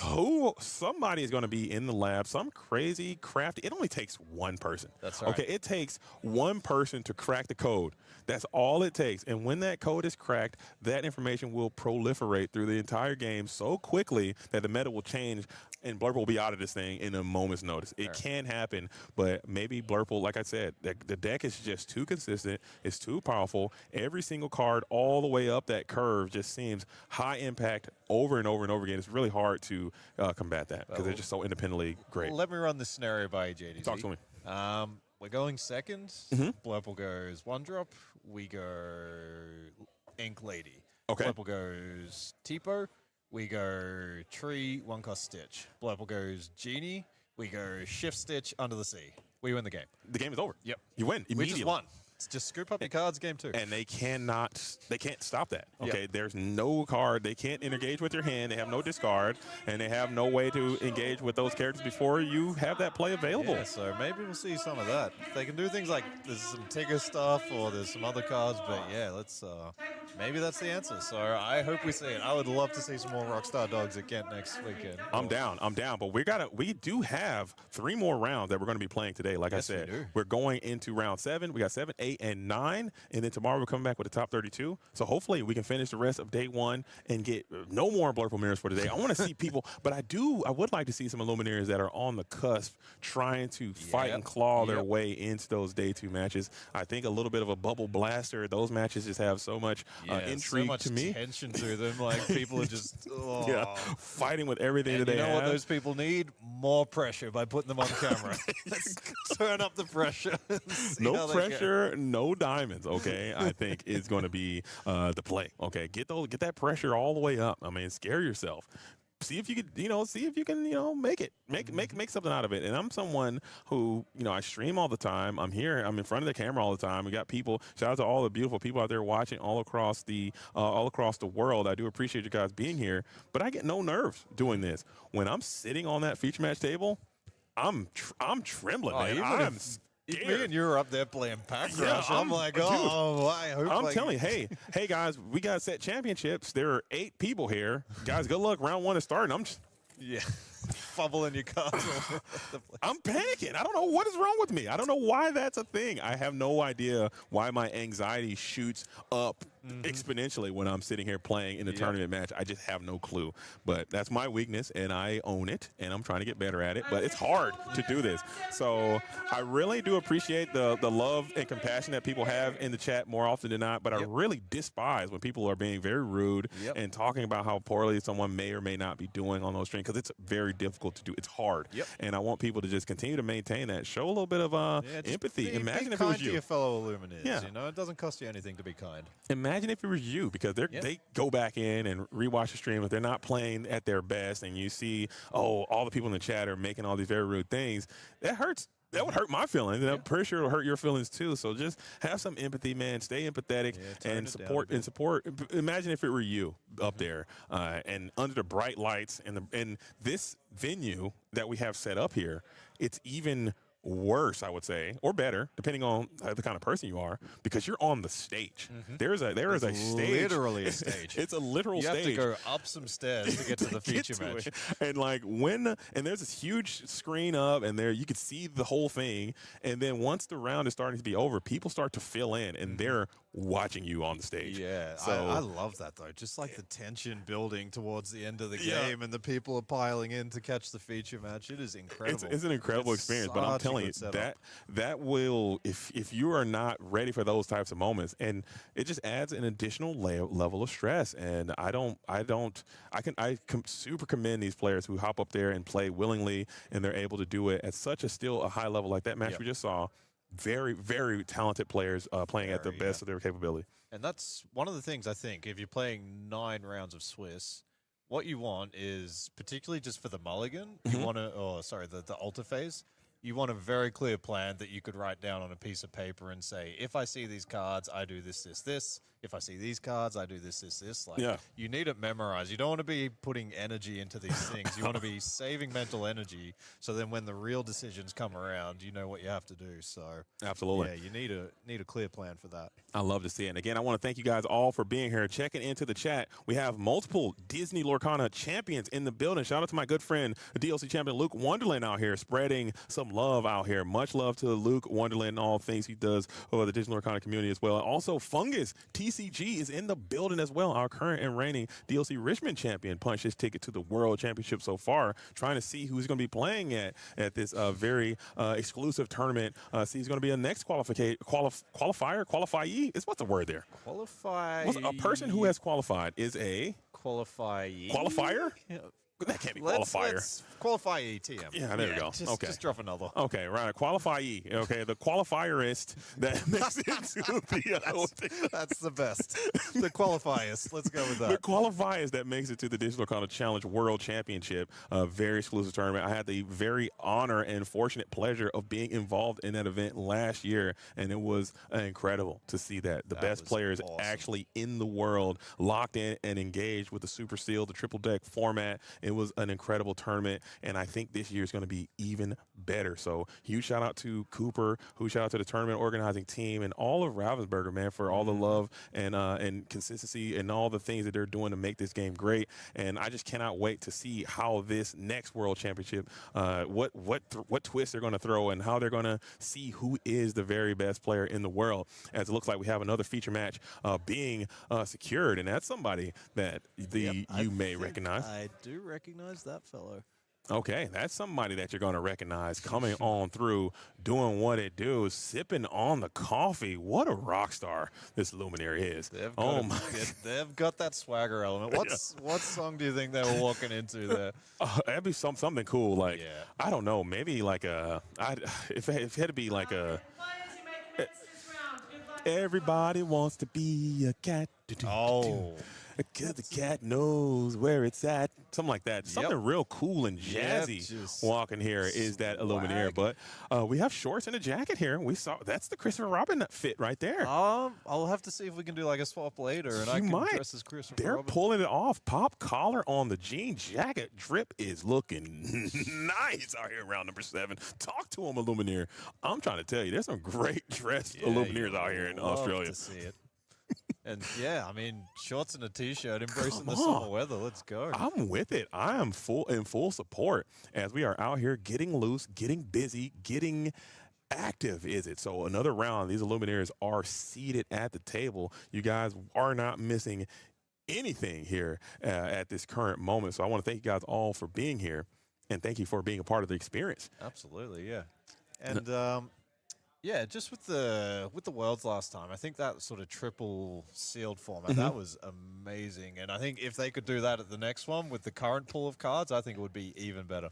Because those were some of the most exciting matches to watch in the Worlds. They really were. It was, and even the super sealed portion, I was just like, man, how is this going? It's this limited format. Nobody's gonna care to see this. Limited, man. Who cares? But those were some of the best games in the entire tournament, man. And how crafty these players can be in cooking those decks with those severe limitations. So I can't wait to see. Hopefully they maybe do a slide of draft in there, maybe do some sealed or do something like that to kind of really make something unique and not just do a standard tournament.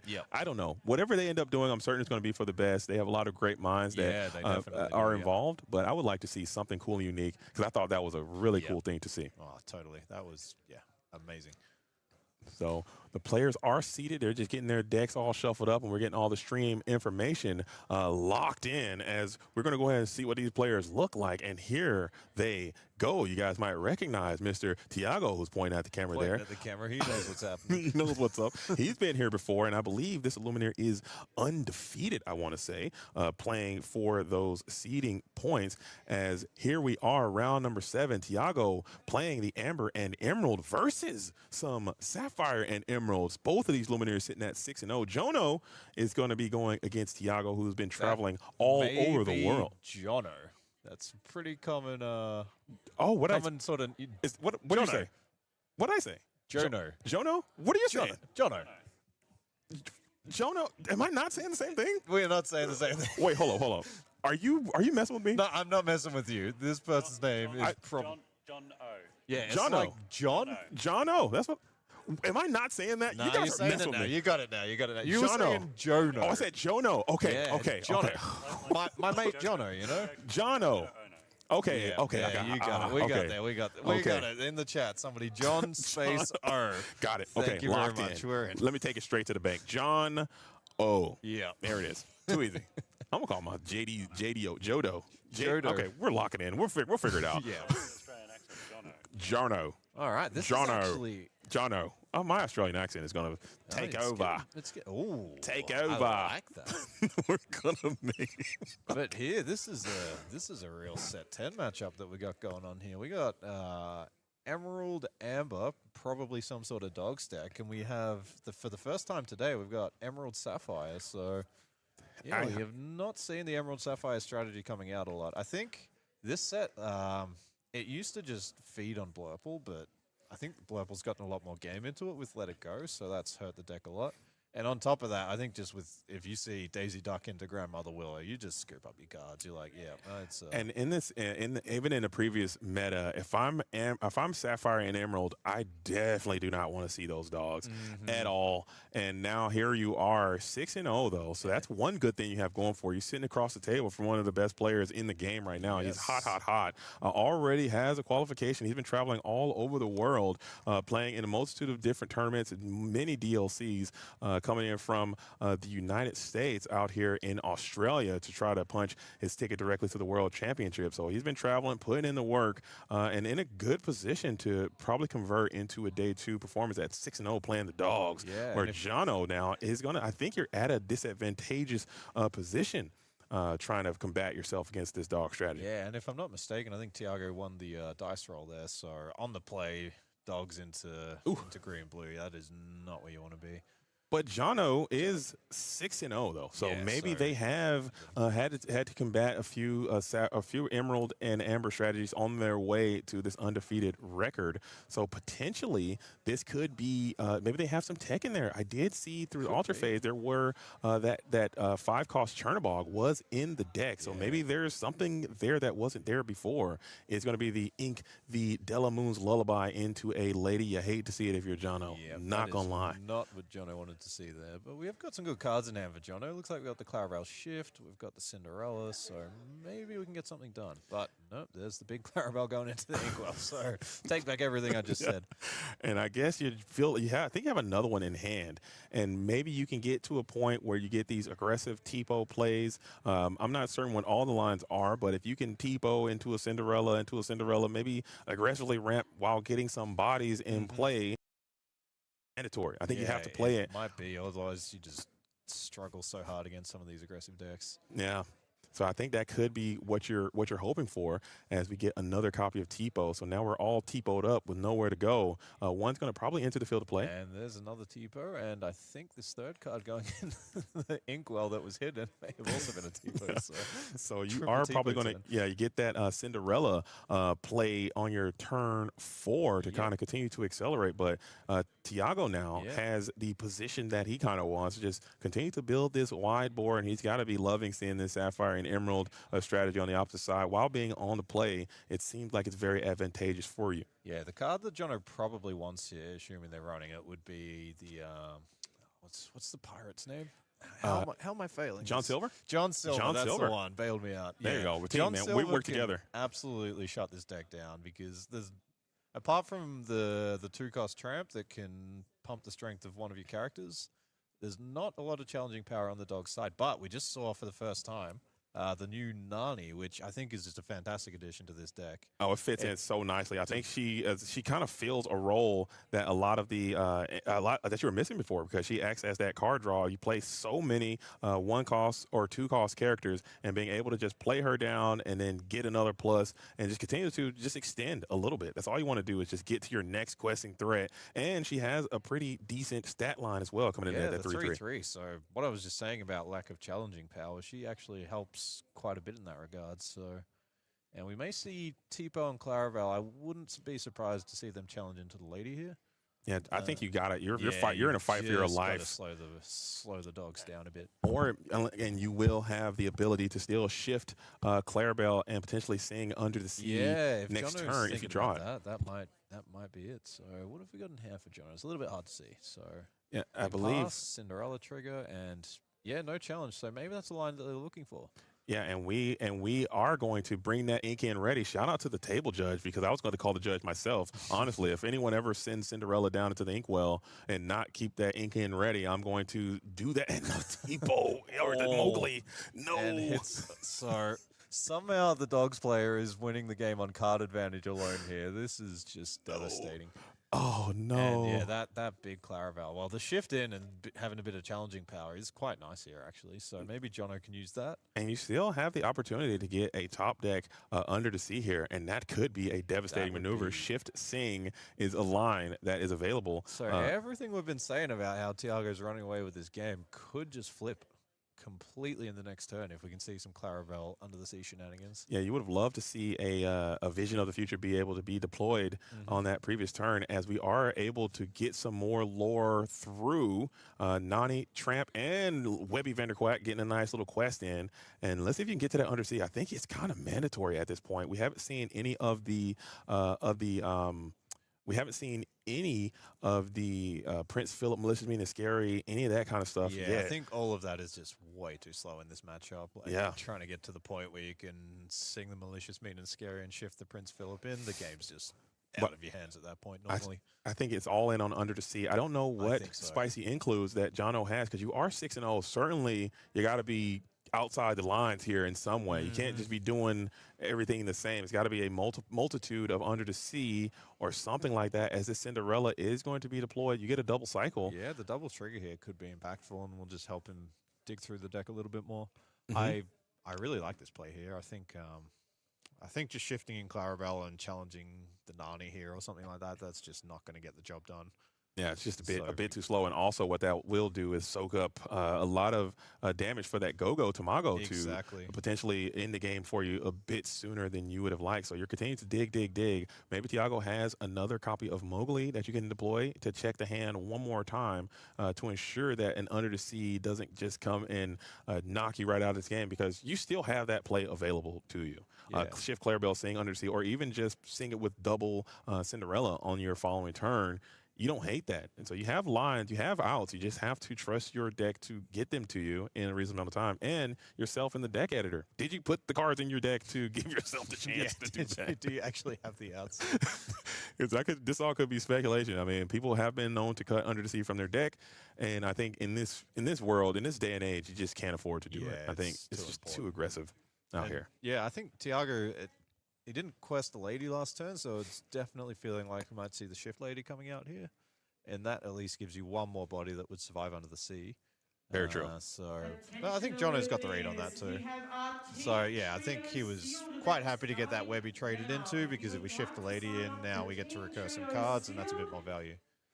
Yeah, so here it is, and there she is, right on time. Again, you got to put that script away, man. You are leaking too much of this sensitive information, as exactly how you said it, and a huge quest comes on through. Tiago continuing to climb the lore ladder, getting up to, I believe, 15 now. Very, looking fantastic. I here mean, for Tiago. you can quest this Nani as well. Yeah.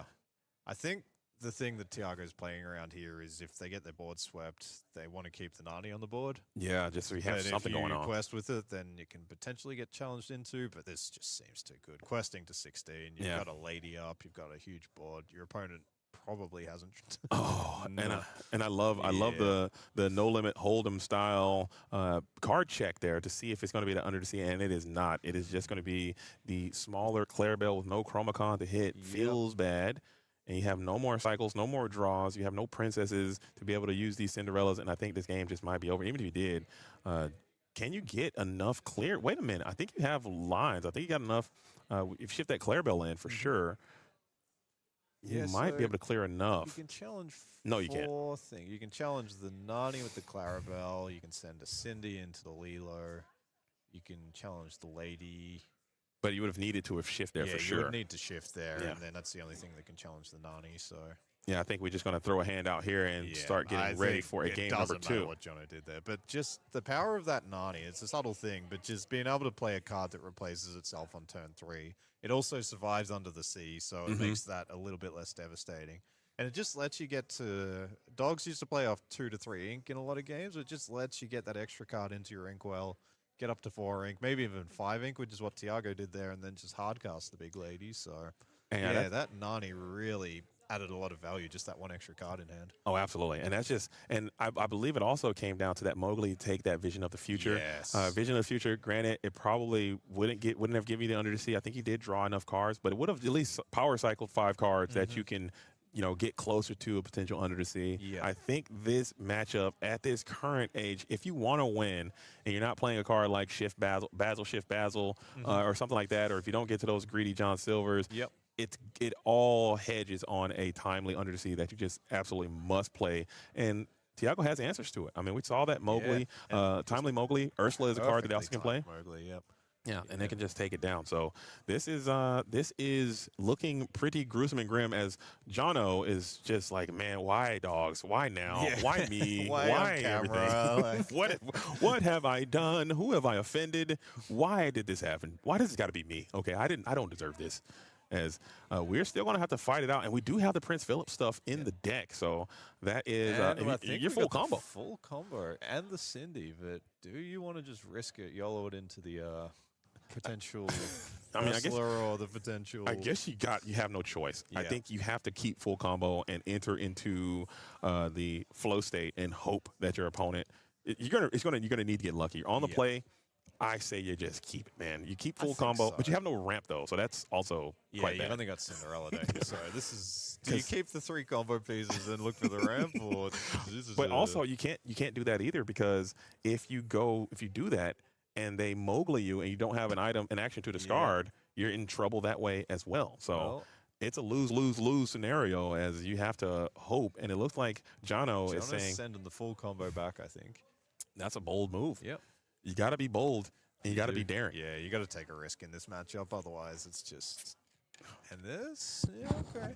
There is the under the sea, Yeah, but we just need to get the singers on the board now. So, I think Jono did keep a little Clarabelle. We got the Tipo, we got the Donald for a bit more fuel. So, yeah, this is not a bad looking hand here for Jono.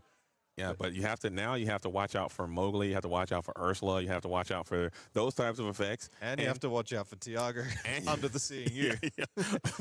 Very true.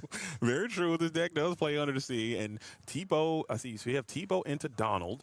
That's 6. Maybe there's a world you can get to a Shift Clarabelle in time to get that under the sea to go off. And you also have to play in a way to where you're keeping cards in your hand to protect your under the sea. If that's a card you're willing to keep. Oh, by the way, that is an 8-cost uninkable card that literally does nothing until it wins you the game. So it's a very, very fine dance that you have to play if you are Jono. And I don't know if I want to play that game. You've got it. I'm a Jono. Jono. He's got it. I'm in, dude. I'm switched on, man. I'm basically Australian at this point. Basically, for the most part. As we do find that Tipo, let's see if we send the under the sea away. This is a gutsy move. You can't do it. You've got to keep that under the sea. I think, that was like, develop your brain, I think, going into the Inkwell. And next turn, having this Donald is really, really nice here for Jono, because with the Tipo, playing a 1-cost and then playing a Tipo, I think they have 3 cards in hand currently on turn 2. So and you have to play even though I hate playing Donald Duck versus the Dogs player, as the Grandmother Willow is down and a Tramp is down, and you're able to quest for 3 with the lady coming on through. That is about as good as it gets there for Tiago. Tree. We forgot to say.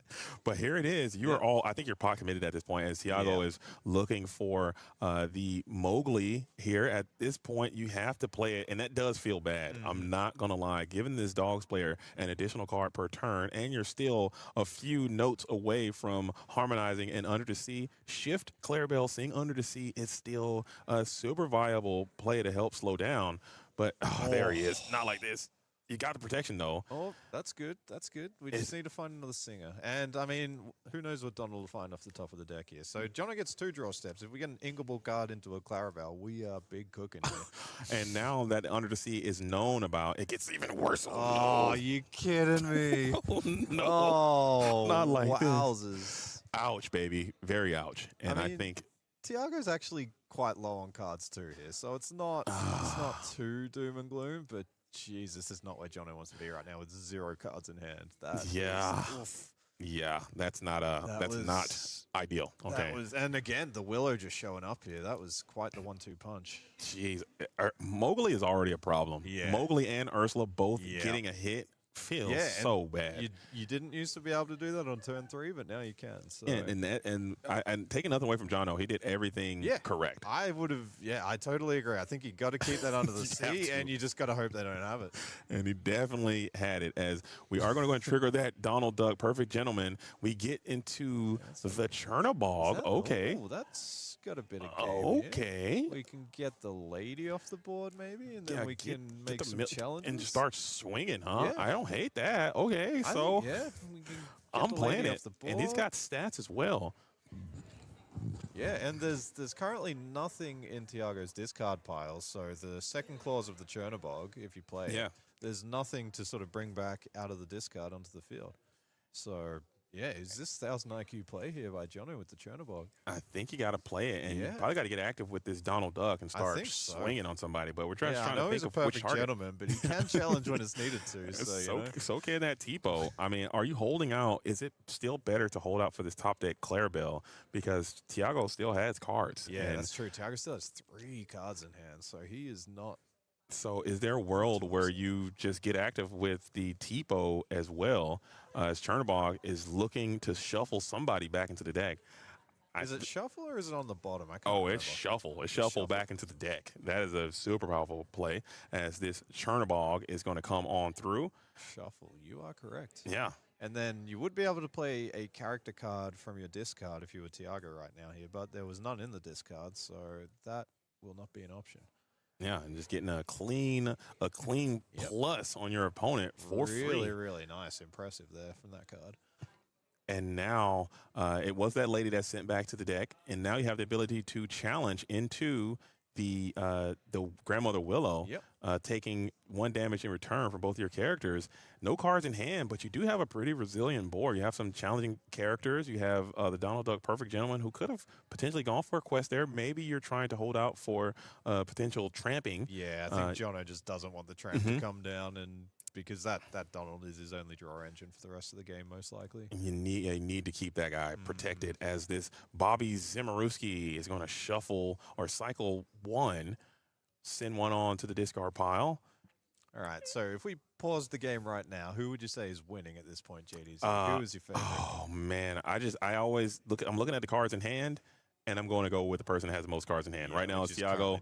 He's got cards in hand. Jono is kind of is caught in the mire right now, but you do have a pretty robust board. The Chromacon that is pretty good. That is pretty good. The Chromacon does make it super duper awkward now. And are we going to see some challenges coming through from Tiago's side? Yes, we are.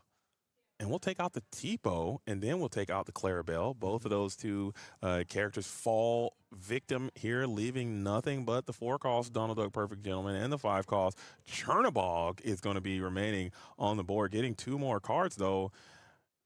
Now you can under the sea here still. If you could top deck under the sea. Oh, and we've got Singers as live. Oh, and you lose your Clarabelle. Oh, feels bad. You had it. That would have been nice here, but that's all right. Even just a small Clarabelle here, and if we can kick out that Chromacon and start challenging, I think that would put Jono in a great position. And now we do have that Chernobog in hand. So if you go Chromacon, send back the Chernobog, deploy it again, you can get another one of your Grandmother Willow back or something like that. And it comes in ready, by the way. It does not come in exerted. Doesn't really get you very far. So Vision's here. Yeah, I think you just got to look for that under the sea. Let's go. Here it is. The game comes down to this. Actually. We have another crack at it. I'm taking another Vision. I'm Vision into Vision. Vision or are we Clarabelle on that Chromacon? Oh, that's a decisions. Close call. Decisions.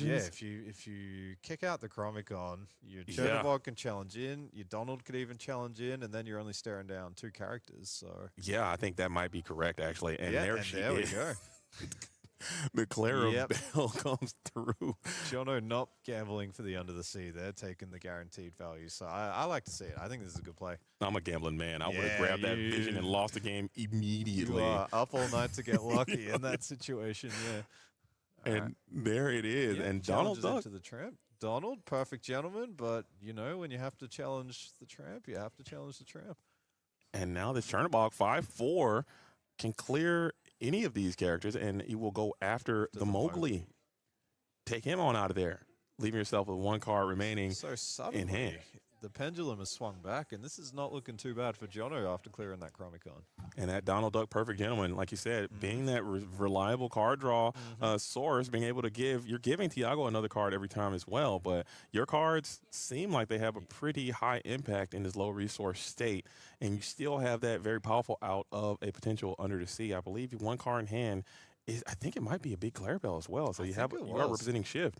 So yeah, the other thing with the Perfect Gentleman, why it's so powerful, is you get to draw the card and your opponent gets to draw the card, but it's your turn, so you get to use it first, and that is a huge deal. And it looks like we might be thinking about going on some challenges here. Maybe we have a small tramp line available. Send that tramp in, boost the strength of the characters, and potentially take something down. Never mind, it's Grandmother Willow. It's one. It's Tramp. There he is. Yep. So Tramp will be able to always got the cards that he needs at the right time. It's just incredible. I mean, sometimes you got to be good. Yep.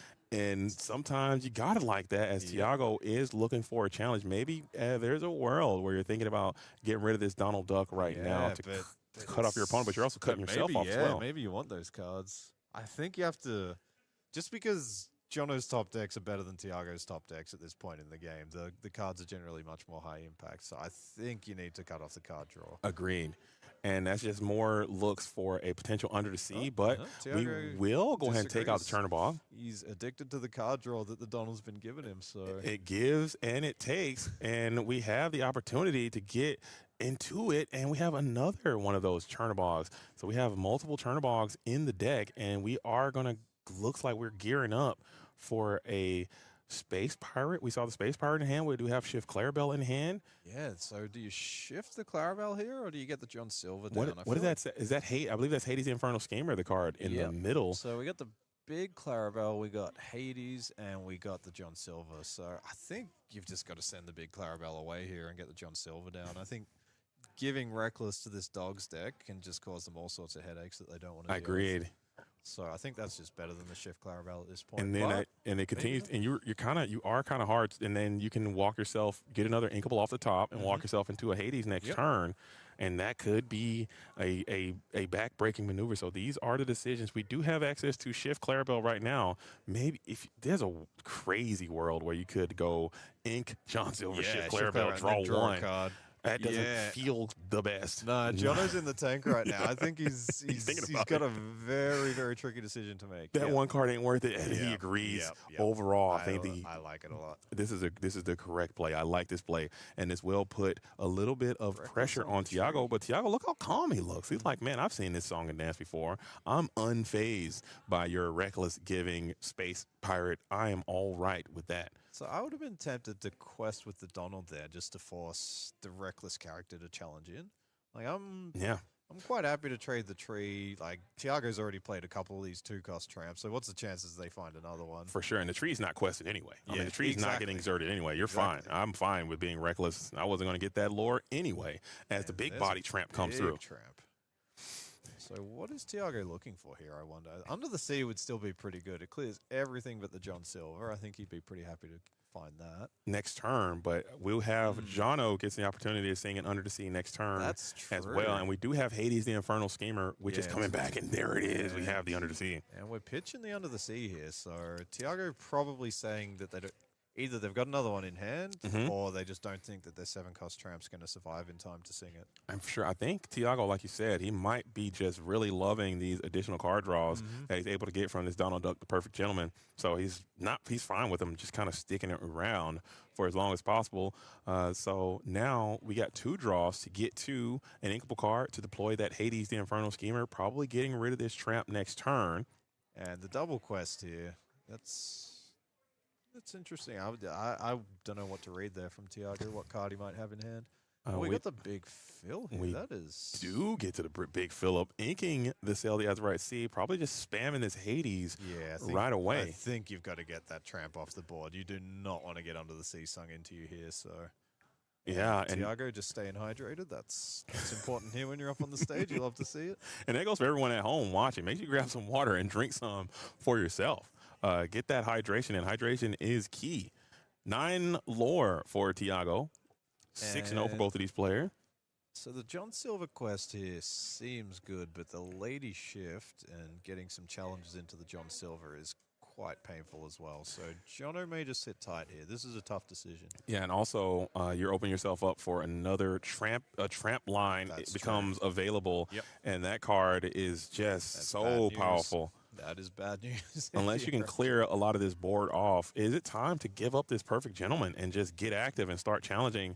Getting that board count low, I think, is a high priority for Jono. I think so. I think this perfect gentleman is probably doing you more harm than good at this point. Like, I feel Get him like moving, yeah. you've got enough ink in your inkwell now. You've got your John Silver. You got your Hades. I think it's time to try and shut down your opponent's card draw if you can. And we're checking. I think that Shift Lady is just Shift Lady It's is coming. so problematic. Getting back the Go-Go Tamago, getting back another Mowgli or something. I don't know how many cards. I think there's only one card in hand, so maybe Mowgli's not the answer. But just any resource at this point, because all those characters questing for one is enough to completely throw the mathematics off. You're trying to play this resource game, and you're trying not to get tramped for everything. Challenge the tramp. That's scary too. So now you're really leaning on Shift Lady, get back tramp, and just knock your socks off. I don't know if I like that either. I'm still for sure questing, giving up some reckless there, keeping that tramp on the board. And I don't know what the right answer is. Forget I said anything. I have no clue what the right line is. Shift Lady, and then you ink, and then you Play the pump one tramp. of your other characters, and then suddenly you can run your Ursula into the John Silver. Yeah, And then you can quest with the lady. Yeah, that's pretty sick. I'm for sure taking out that Ursula for sure if I'm Jono. But again, Jono is 6-0, and I am here in the booth with you, Greg. So what do I even We know? are on 0 wins for the day. So. He's on 6. I have none. So again, I don't know what the correct answer is. So we may even see just not the Shift Lady, just play the lady. And yeah, because you can play it for 4 with that tree, which, again, going back to a couple of turns ago, I would have loved to see a couple of quests there. Make the tree exert, and then it just slows down a lot of the plays that are available to Oh, there she Tiago is. here. Oh, my. Yep. Just like you drew it up. This is Value City right here. Oh, my goodness. That stings the nostrils because you Not in a good way. that could have been prevented. Okay, Yes. I think that one was preventable a little bit. Takes and you back kind double trap. you just kind of pied yourself there, and that kind of feels bad. And you're looking at it, you're like, they don't have it. Make them have it is what people say. Whenever I go for the make them have it line, they literally always have it. They never don't have it. And for sure, Tiago absolutely had it in that exact scenario. And John Silver does fall. Donald Duck gets a draw. We do have that Clarabelle. Can we get an under the sea, please, one time? No, just is it even in the deck at this point? So And we do have, I believe, those malicious, mean, and scaries are still a little bit available as well. Maybe we can go for that Cinderella play to kind of filter some more cards and dig for malicious, mean, and scary Tiago's under got the sea. 4 in hand here. Do you ever just ink the big Phillip, shift in the Clarabelle, and just get see loose what and happens. start questing? I'm with that. Yeah, maybe not questing. I think I'm a. You can't even hold the line anymore. Nah, if you keep waiting, this dog's deck is gonna put 10 lore. I mean, worth of stuff on your the board. opponent just added 2 tramps for sure back to their hand. I can't give up. Oh, you're right. Well, they've played one of them, but yeah, no, No, you're he played totally one. right. Yeah, you can't just give up your pieces like that Yeah. without a fight. I mean, maybe you can hope for your deck to bail you out. You're going to need some support from your build to kind of come through for you. But he agrees with you as shift Clarabelle or it's just playing play the Clarabelle. keeping the 1 drop out. And it still shrinks your hand to the same point, and now Yeah. 3 card draws here is pretty good. So we're still just looking for that under the. Brutal draws. Jono trying to maintain composure there. But But that if- is the last thing you want to see is this bend to my will, Cinderella Tipo, hands doing absolutely nothing. But now, if he is able to sweep the board and then discard his opponent, that is lights out. But yeah, I mean, Bend is not honestly, the cut. I mean, just getting rid of that tramp might be enough for that. Maybe just playing the bend to my will here is not the worst card in the universe. So it's still, I mean, usually bend to my will in this matchup is just completely unplayable brick, but you might be able to get some value out of this bend to my will. This game is going long. This usually the dog's deck just wins or loses in a couple of turns. But yeah, Tiago's really taking his time, thinking things through, and playing the strategy game. Trying to go as if you can't now hear me out. If you can get to the under the sea bend to my will and you're so back. Like Yeah. you are not out of this The thing game at is all. over at that As point, I think. as Tiago is looking cool as a cucumber, man. He's been here so many times. Like I said, he's relatively new to Disney Arcana, believe it or not, but he hit the scene and he absolutely took off like a dynamo. Yeah. And he has been on a momentous grind. Like I'm talking international travel type grind. As we are going to go ahead and grab back There's the 2 Ursula more. trying to play around the under the sea, or the malicious mean here. That's very heads up play. Not like this. Oh, looking at Well, the at least hand. there's no song, so But I'd rather have. Yeah. I just would not. I'd rather have my opponent not see that. Okay. yep. Just hide it. I don't want anyone to see that. Hey man, no. Okay. Hey, show me your hand. And just no, man. You can't see this. You can't see what I'm working with. Yeah. And seeing that your hand is just huge doing quest coming through here from Tiago. That's 6 more law. just your hand is doing literally nothing, and it just feels so bad. You get 2 more draws with this Donald though. Yep. So we got the big fill. We just need the small fill. And then No, we're he back sent the in fill down business. to the inkwell. Oh, he did. So the hand is too. Tipo, Cindy, Yikes. bend to my will. And we're going to play around the bend to my will by putting that Daisy Duck in play under the sea one Yes, time. you're welcome. We can dig for it. Send Donald can sing it on himself, perhaps. I don't hate that at this point because you are all. I don't know what you need, but you need something better than what you got here. Yeah. Maybe you might have to. You're welcome one of these ladies here, and then bend to my will, and just start challenging. But Yeah. how good is that? That feels bad. Never mind. There's so much lore in play. It's just everything just feels terrible. I mean, you can sing "You're Welcome" on a lady and then like discard your opponent's hand. Yeah. You can challenge the Clarabelle into the big lady. You can challenge the Hades into the tramp, but then your opponent's still just got Yeah, but I on think- board, and then I don't think there's anything you can do about Yeah, it. you're still like in a vice as well. You're kind of in a pincer because those 2 Lady Park Avenues are in play still, questing for 4. That's a lot. Oh, and by the way, you 100% know that your opponent has Gogo Tamago in hand. Oh, they always have it. If No, you he make- literally just got it back Oh, from he- the Oh, discard. From I the thought you lady. meant like no, he actually, when my opponent needs it, they no, always no, have no. it. It's like, Like actually, literally, physically has it in Yeah. hand, and you saw them put it back into their Yeah. hand with the lady. so I think we just need Prince Philip shift here. We just gotta. You welcome one of our own characters and just pray that we can find exactly Malicious Venus Scary and the Big Philip here. I think that's That's the brutal. only path back into the sun. Oh no, yeah, that feels, and we're thinking about it here too. I mean, you do have the bend, like I said, but the bend of my will is your entire turn, and you will be able to get rid of that go-go, but at what cost? So maybe you can. You're welcome on the lady. So we are going to take the offensive approach instead of the risky approach. Yeah, this is it. It was looking good for Jono when the John Silver came down. It was looking all right, but yeah, just Tiago. I feel like he may have played this game before because he seems to know what he's doing. You think? I mean, that is. I don't know. Hot I take. never would have guessed. I mean, he seems like he knows what's going on Yeah. and where he wants to be in his spot and getting to that spot. I think that is, and putting yourself in these situations over and over and over again. I know he tests and trains with a lot of great players, and he understands these lines back, forth, in and out. I had the opportunity to talk to Tiago a multitude of times. His brain is far exceeding his years and experience. I think he's a natural player. He's very comfortable in these types of positions, and he understands what has happened and what needs to happen and how to get to that spot. And I think that is a very rare skill that is very inclusive to a lot of the great players in our game. So I'm excited to see what Thiago is going to do. I think he has a very bright future in this game. He's going to be one of our greatest players. He's already a Golden Mickey holder, is qualified to go to the national event in the Asian, I believe in Singapore. I think he got a qualification there. And I think he also has one in Europe, but no qualification in the United States just yet. So at least we get to bend that Go-Go Tamago. So That's beautiful. But there's so one much lore. positive, but Its game is over, though. That's 5 lore in play right now, and the Yeah, game just and ends there it here as a is. fist bump Yeah. goes all across the table. That was very, very well played from Tiago. That was super tricky waters to pilot through, going second there. But geez, that turn with the Ursula and the Mowgli It was just so much. on turn 3 with like that tree just again.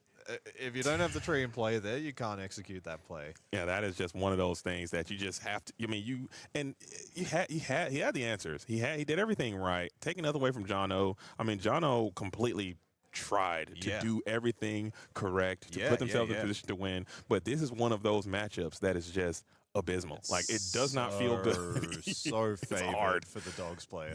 You need a lot to go right. You need your opponent to stumble, and Thiago just absolutely did not do that. No. I mean, he played lights out, and you have to go down. But taking nothing away from Jono, I mean, you are 6-1. Yeah, probably just one more win, and you're making day 2 for sure. Yeah, just keep your head up at this point, and just try not to tilt. Try to maintain that a positive mental attitude, and continue to play as well as you have been all day, and I'm certain that you can continue to make your way into the top 32, which will be taking place tomorrow. Okay, so we are going into, that was the conclusion of round number 7. Going into round number 8, this is the penultimate round.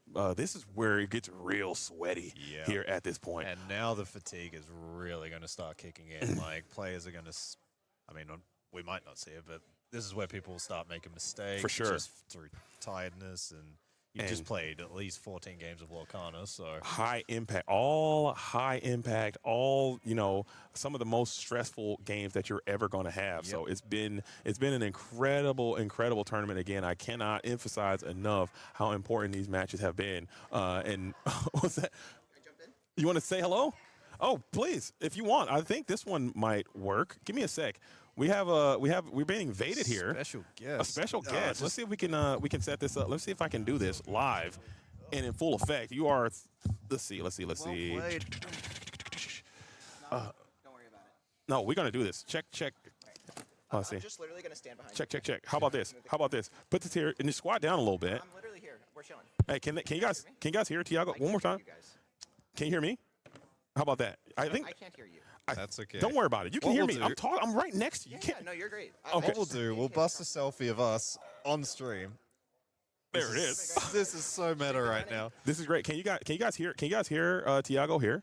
He just jumped in and infiltrated. People are saying I can hear him. Oh, perfect. Okay, he's infiltrated the Dan booth, Newcomb, and we're so- out here getting active. We saw you have a masterful match that just went down there. Yes. You're Not really, but a little bit. the match was very well played. We were giving you all the roses there. I thought you played it quite nicely. Can you just talk about dogs? Okay, why are you a part of the problem? Okay, What do you mean? you're supposed These to, Blurple players are all coming up. you're Literally, supposed. all my friends are playing Blurple. They're like, dude, you're the villain. Oh my god, the villain is 7-0. You guys are playing Blurple. Like, how No, ridiculous. you're supposed to help bring balance to the force, not I am. destroy them, There's all dude. these Blurple players. No, that's not. Bro, in the top tables, there's so many green-yellow players with 4 under the seas. I played against it the other round. It's like so miserable. I'm like, please dodge. But I think Dogs is just like exceptionally well positioned. I think between the Willow Tree and Nami, your matchup against the purple decks improved so much. They're like the fair decks, right? So if you're just cheating a bunch of ink with Willow, it's like super strong. And then historically, the purple decks have been kind of susceptible to Emerald's Chromacon. And so the Nani kind of plays nicely into it. I'm behind you. Yeah. Can't see me. But the Nani kind of plays nicely into it, giving you more bodies to attack the board and really maximize your Emerald's Chromacon. And so... I need to move closer because you're making me look real fat right now, and I don't want that. I need. You're so swole. Like, No, like, I think because you're back there, you're like all small and. like completely mogged. Like I can't. Like. What? What's that? No. No, but my last game, game 2 over here was like really weird. It's like very different from how the matchup typically plays. Like I'm like playing out Chromacon and like, I don't know. I was like, it was just a really weird game state, and then I had to leave the Donald Duck gentleman alive because like my hand was literally dead, and so he was like drawing back into it. We're both like getting a bunch of things, but after I took one of the under the seas on turn 4 or something, that like they typically don't play. There's a ton of probably only supers, so 2 it's under like, the deck, It's like yeah. one more left in the deck. It's like extremely unlikely he ends up finding it. So I just need to keep making the board like something As- that's difficult for him to deal with. yeah, and as sticky as keep making possible. more, and then try to like finish the game with a go-go or something. So that was kind of the Yeah, we saw there was a turn. I think when your adversary, shout out to Jono again. Yeah, well played from Jono. He came in and I think he challenged that tramp, and then you were able to get that lady to come back through and then bring the tramp and play it, and that was just such a devastating maneuver. Yeah. That felt like a super strong over the top play, man, and it was a masterful performance. But can you just talk about your travel? I mean, you've been going all over the world. Here you are in the land down under, participating in DLC Melbourne. Yep, we're in Melbourne. Not Melbourne, okay? Say Melbourne, it's over for you. It's Melbourne. Dude, I'm trying, but they always yell at me no matter what. Like they you just can't win. I'm just like saying words. They're like, that's not allowed. I'm like, okay, right on. No, but it's been really awesome. Huge shout out to my team, World Class Cards, for helping me come out to all of these events. But it's been really cool to come. We had a little bit of a break when the new set came, so I got a couple weeks off after Hong Kong. But now we're here. We're happy you're joining us finally. We've been waiting for you to come out here. So Okay. That's awesome. Yeah, I mean, the trip's always a little bit brutal, right? It's like I have to fly from Boston to San Francisco. That's literally 7 hours just still in the U.S. And then I have like a 10-hour layover. And then I get my 16-hour flight to here. So it is what it is. But like, I think I have a pretty good process for... I see that he's speaking. They said they can hear. They can hear? Oh, yeah. Yeah, Twitch was saying they're good. I think... Or are they just trolling us? Yeah. Oh, are they trolling? Maybe they can hear him through my mic. Oh, maybe. Maybe I just scream louder. But anyways, the travel's always a little brutal, but I think I have a really good process for these. They're saying they can hear, but we can hear. No, we're golden. I think I've got my. Oh, it is. Oh, okay. Oh, my bad. Okay. So I'll just yell next to you. But the. I think I got it like to a point where it's really manageable. I think I've been able to. I mean, I played like 4 DLCs in different continents, and I think my worst finish was like a top 32 or something. So like I think a lot of the other American players have been having better results in like their native DLCs. Yeah. But I think like maybe I'm just like normally degenerate, so like having these like cooked sleep schedules where you're like done flying for 30 hours, like it doesn't affect me as much.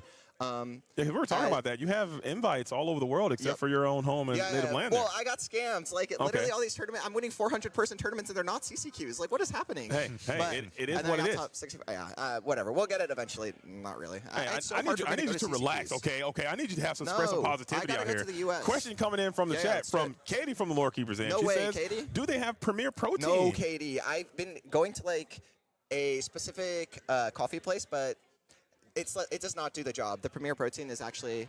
I'm still waiting for the sponsorship. I know we got Sky Lorcana of the Podcana podcast to get...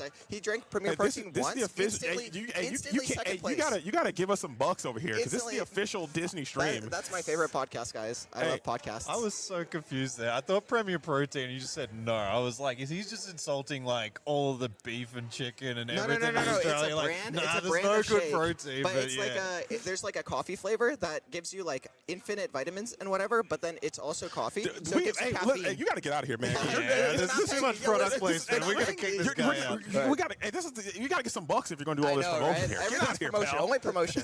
I'm only here for the money. No, shut up. Dude, but seriously, it was great to see you on stream. You are undefeated currently right now. Do you have any plans to kind of draw in, or are you going to try to play it out for seeding? I'll have to look at the standings, but I imagine I'll just double draw into top cut. I'll be probably one of the top 4 or 5 seeds or something. Okay. So that's like the tentative plan, but I haven't looked at anything so far. So yeah, obviously anything can change, but I'm feeling pretty good. A lot of the decks on the top tables are like pretty solid for me.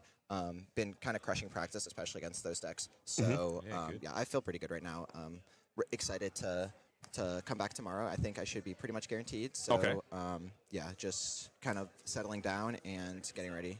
How are you feeling though, fatigue-wise? We're talking about this 9 rounds of Swiss. A lot of people aren't built for that. Okay, that level of endurance. You seem like you're still in good spirits. You're in good energy. I know you play a lot. What are your thoughts on playing these long Swiss days? I mean, I think I like it. I think I'm down to like race anybody to the bottom. I think I have like the like degen buff. So I think if we're slogging it out, like I think my floor is like pretty strong. So yeah, I mean, it is what it is. I think I don't really like when people like there's some tournaments that do like 7 rounds day 1 and 2 rounds day 2 and then the top cut. So I much prefer just us get it all the way done with in one day. And you've nailed it, Trent. Are you hearing all this? I prefer it this way. Yep. Shout out to Tech Games once again.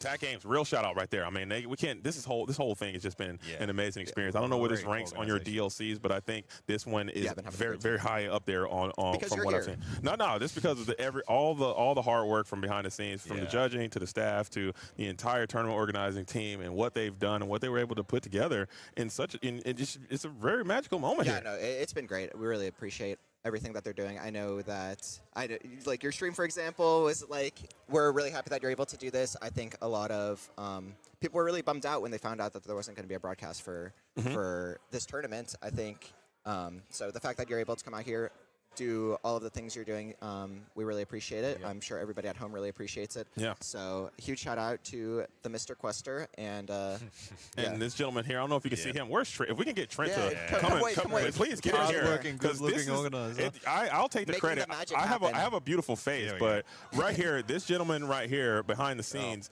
really putting in a lot of work, doing a large bulk of the heavy lifting. I'm certain if he had a step tracker on right now to see how many steps he's taken. Yeah, Do you really give have us, it? Trent. What do you How got? many steps have you taken today? 22 and a half. 22 and a half thousand? there's we've no way. That's crazy. And we've still got, what, Yeah. 2 hours to go. So, You're not I'm done serious. either. He's all over Yeah. this place, like literally hands in every single foreseeable pot, making this thing happen, and it's been great. Coming in from the chat. Wait, JDZ dressed as Golden Mickey. now this No, is he's this wearing- is No, this is Australian football, soccer. No, This- it's this is soccer. like the They say national- soccer. the national Yeah, colors, it is right? soccer. But it's Yep. just like Not football, green soccer. and gold is just Green Australian. and gold. throughout. It's also Yeah. Brazil. See? Vamos. there you Most go. notably Australia. Yeah. They stole it from us, This, all right? these are the Australian, colors that they have, gold and green. no, So I'm going to soccer team. represent. You know what I'm saying? I'm out here doing Gold my and thing green. out here Nah, looking in sharp. Australia. So I got to do it. We're going to travel to the land down under. I'm going to represent myself very well. So I love this event. Like I said, huge shout out to Trent. Huge shout out to Tech Games. This would not be able to happen without them. I'm just playing a very small part in doing what I can. And huge shout out to Greg as well for coming through, Thanks, Iron Greg. Man in this thing all the way Thank through. you. It's not over. We still have 2 more rounds of Swiss. So we're going to let just you getting go started. so you can start getting prepared for your next round of Swiss. But before I do, man, any shout outs you want to have, please keep them as PC as you possibly Okay. can. Shout out to my team, World Class Cards. I really appreciate them helping me come out to these tournaments. Great group of guys who help me get all the practice I need, get my ideas out, a huge shout out to you guys working the broadcast. You guys are killing it, so we really appreciate that. And ready to crush tomorrow. Right on. Very Well, good. good luck to you, man. Keep doing it. Keep representing yourself very well. It was nice to have you come by and say what's up to the people out here in the Quest world on the official Disney stream here. While we have it, you know what I'm saying? Maybe it might not ever happen again. But while it's Probably happening, not, we're gonna make now that Tiago's completely ruined everything. We were doing so good. Okay? Sponsor. Now it's done plugging because sponsors. we had it, but it's all good. But seriously, it was a great time. So what we're gonna do now, I believe was that pairings going up? Yeah, it Or was that sounds like time? Maybe it's probably time and round. That's probably time around. Probably yeah. timing round. Okay. So while that's happening, what we're going to do here, we're going to take a super quick break and come back at it again with round number 8 action. We're going to try to find another high impact, super spicy match to kind of go over the top of and bring this thing on Yes, home. yes, Maybe yes. we'll find somebody struggling. What do you want to see?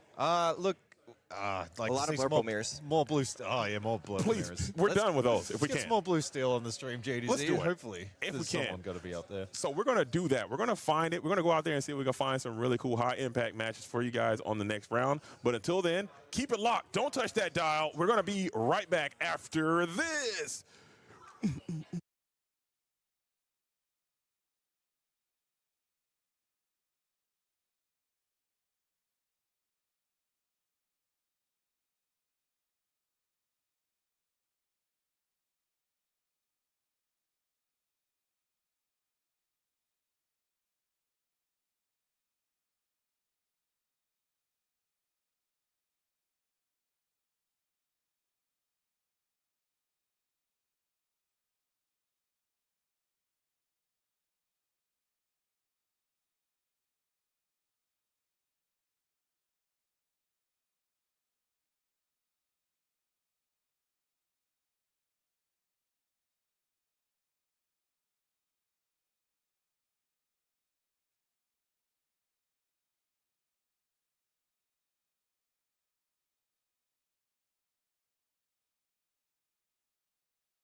And we are back at the Melbourne Disney Lorcana Challenge, and we have a special treat for you viewers at home. We have got Winnie the Pooh and the whole gang coming in.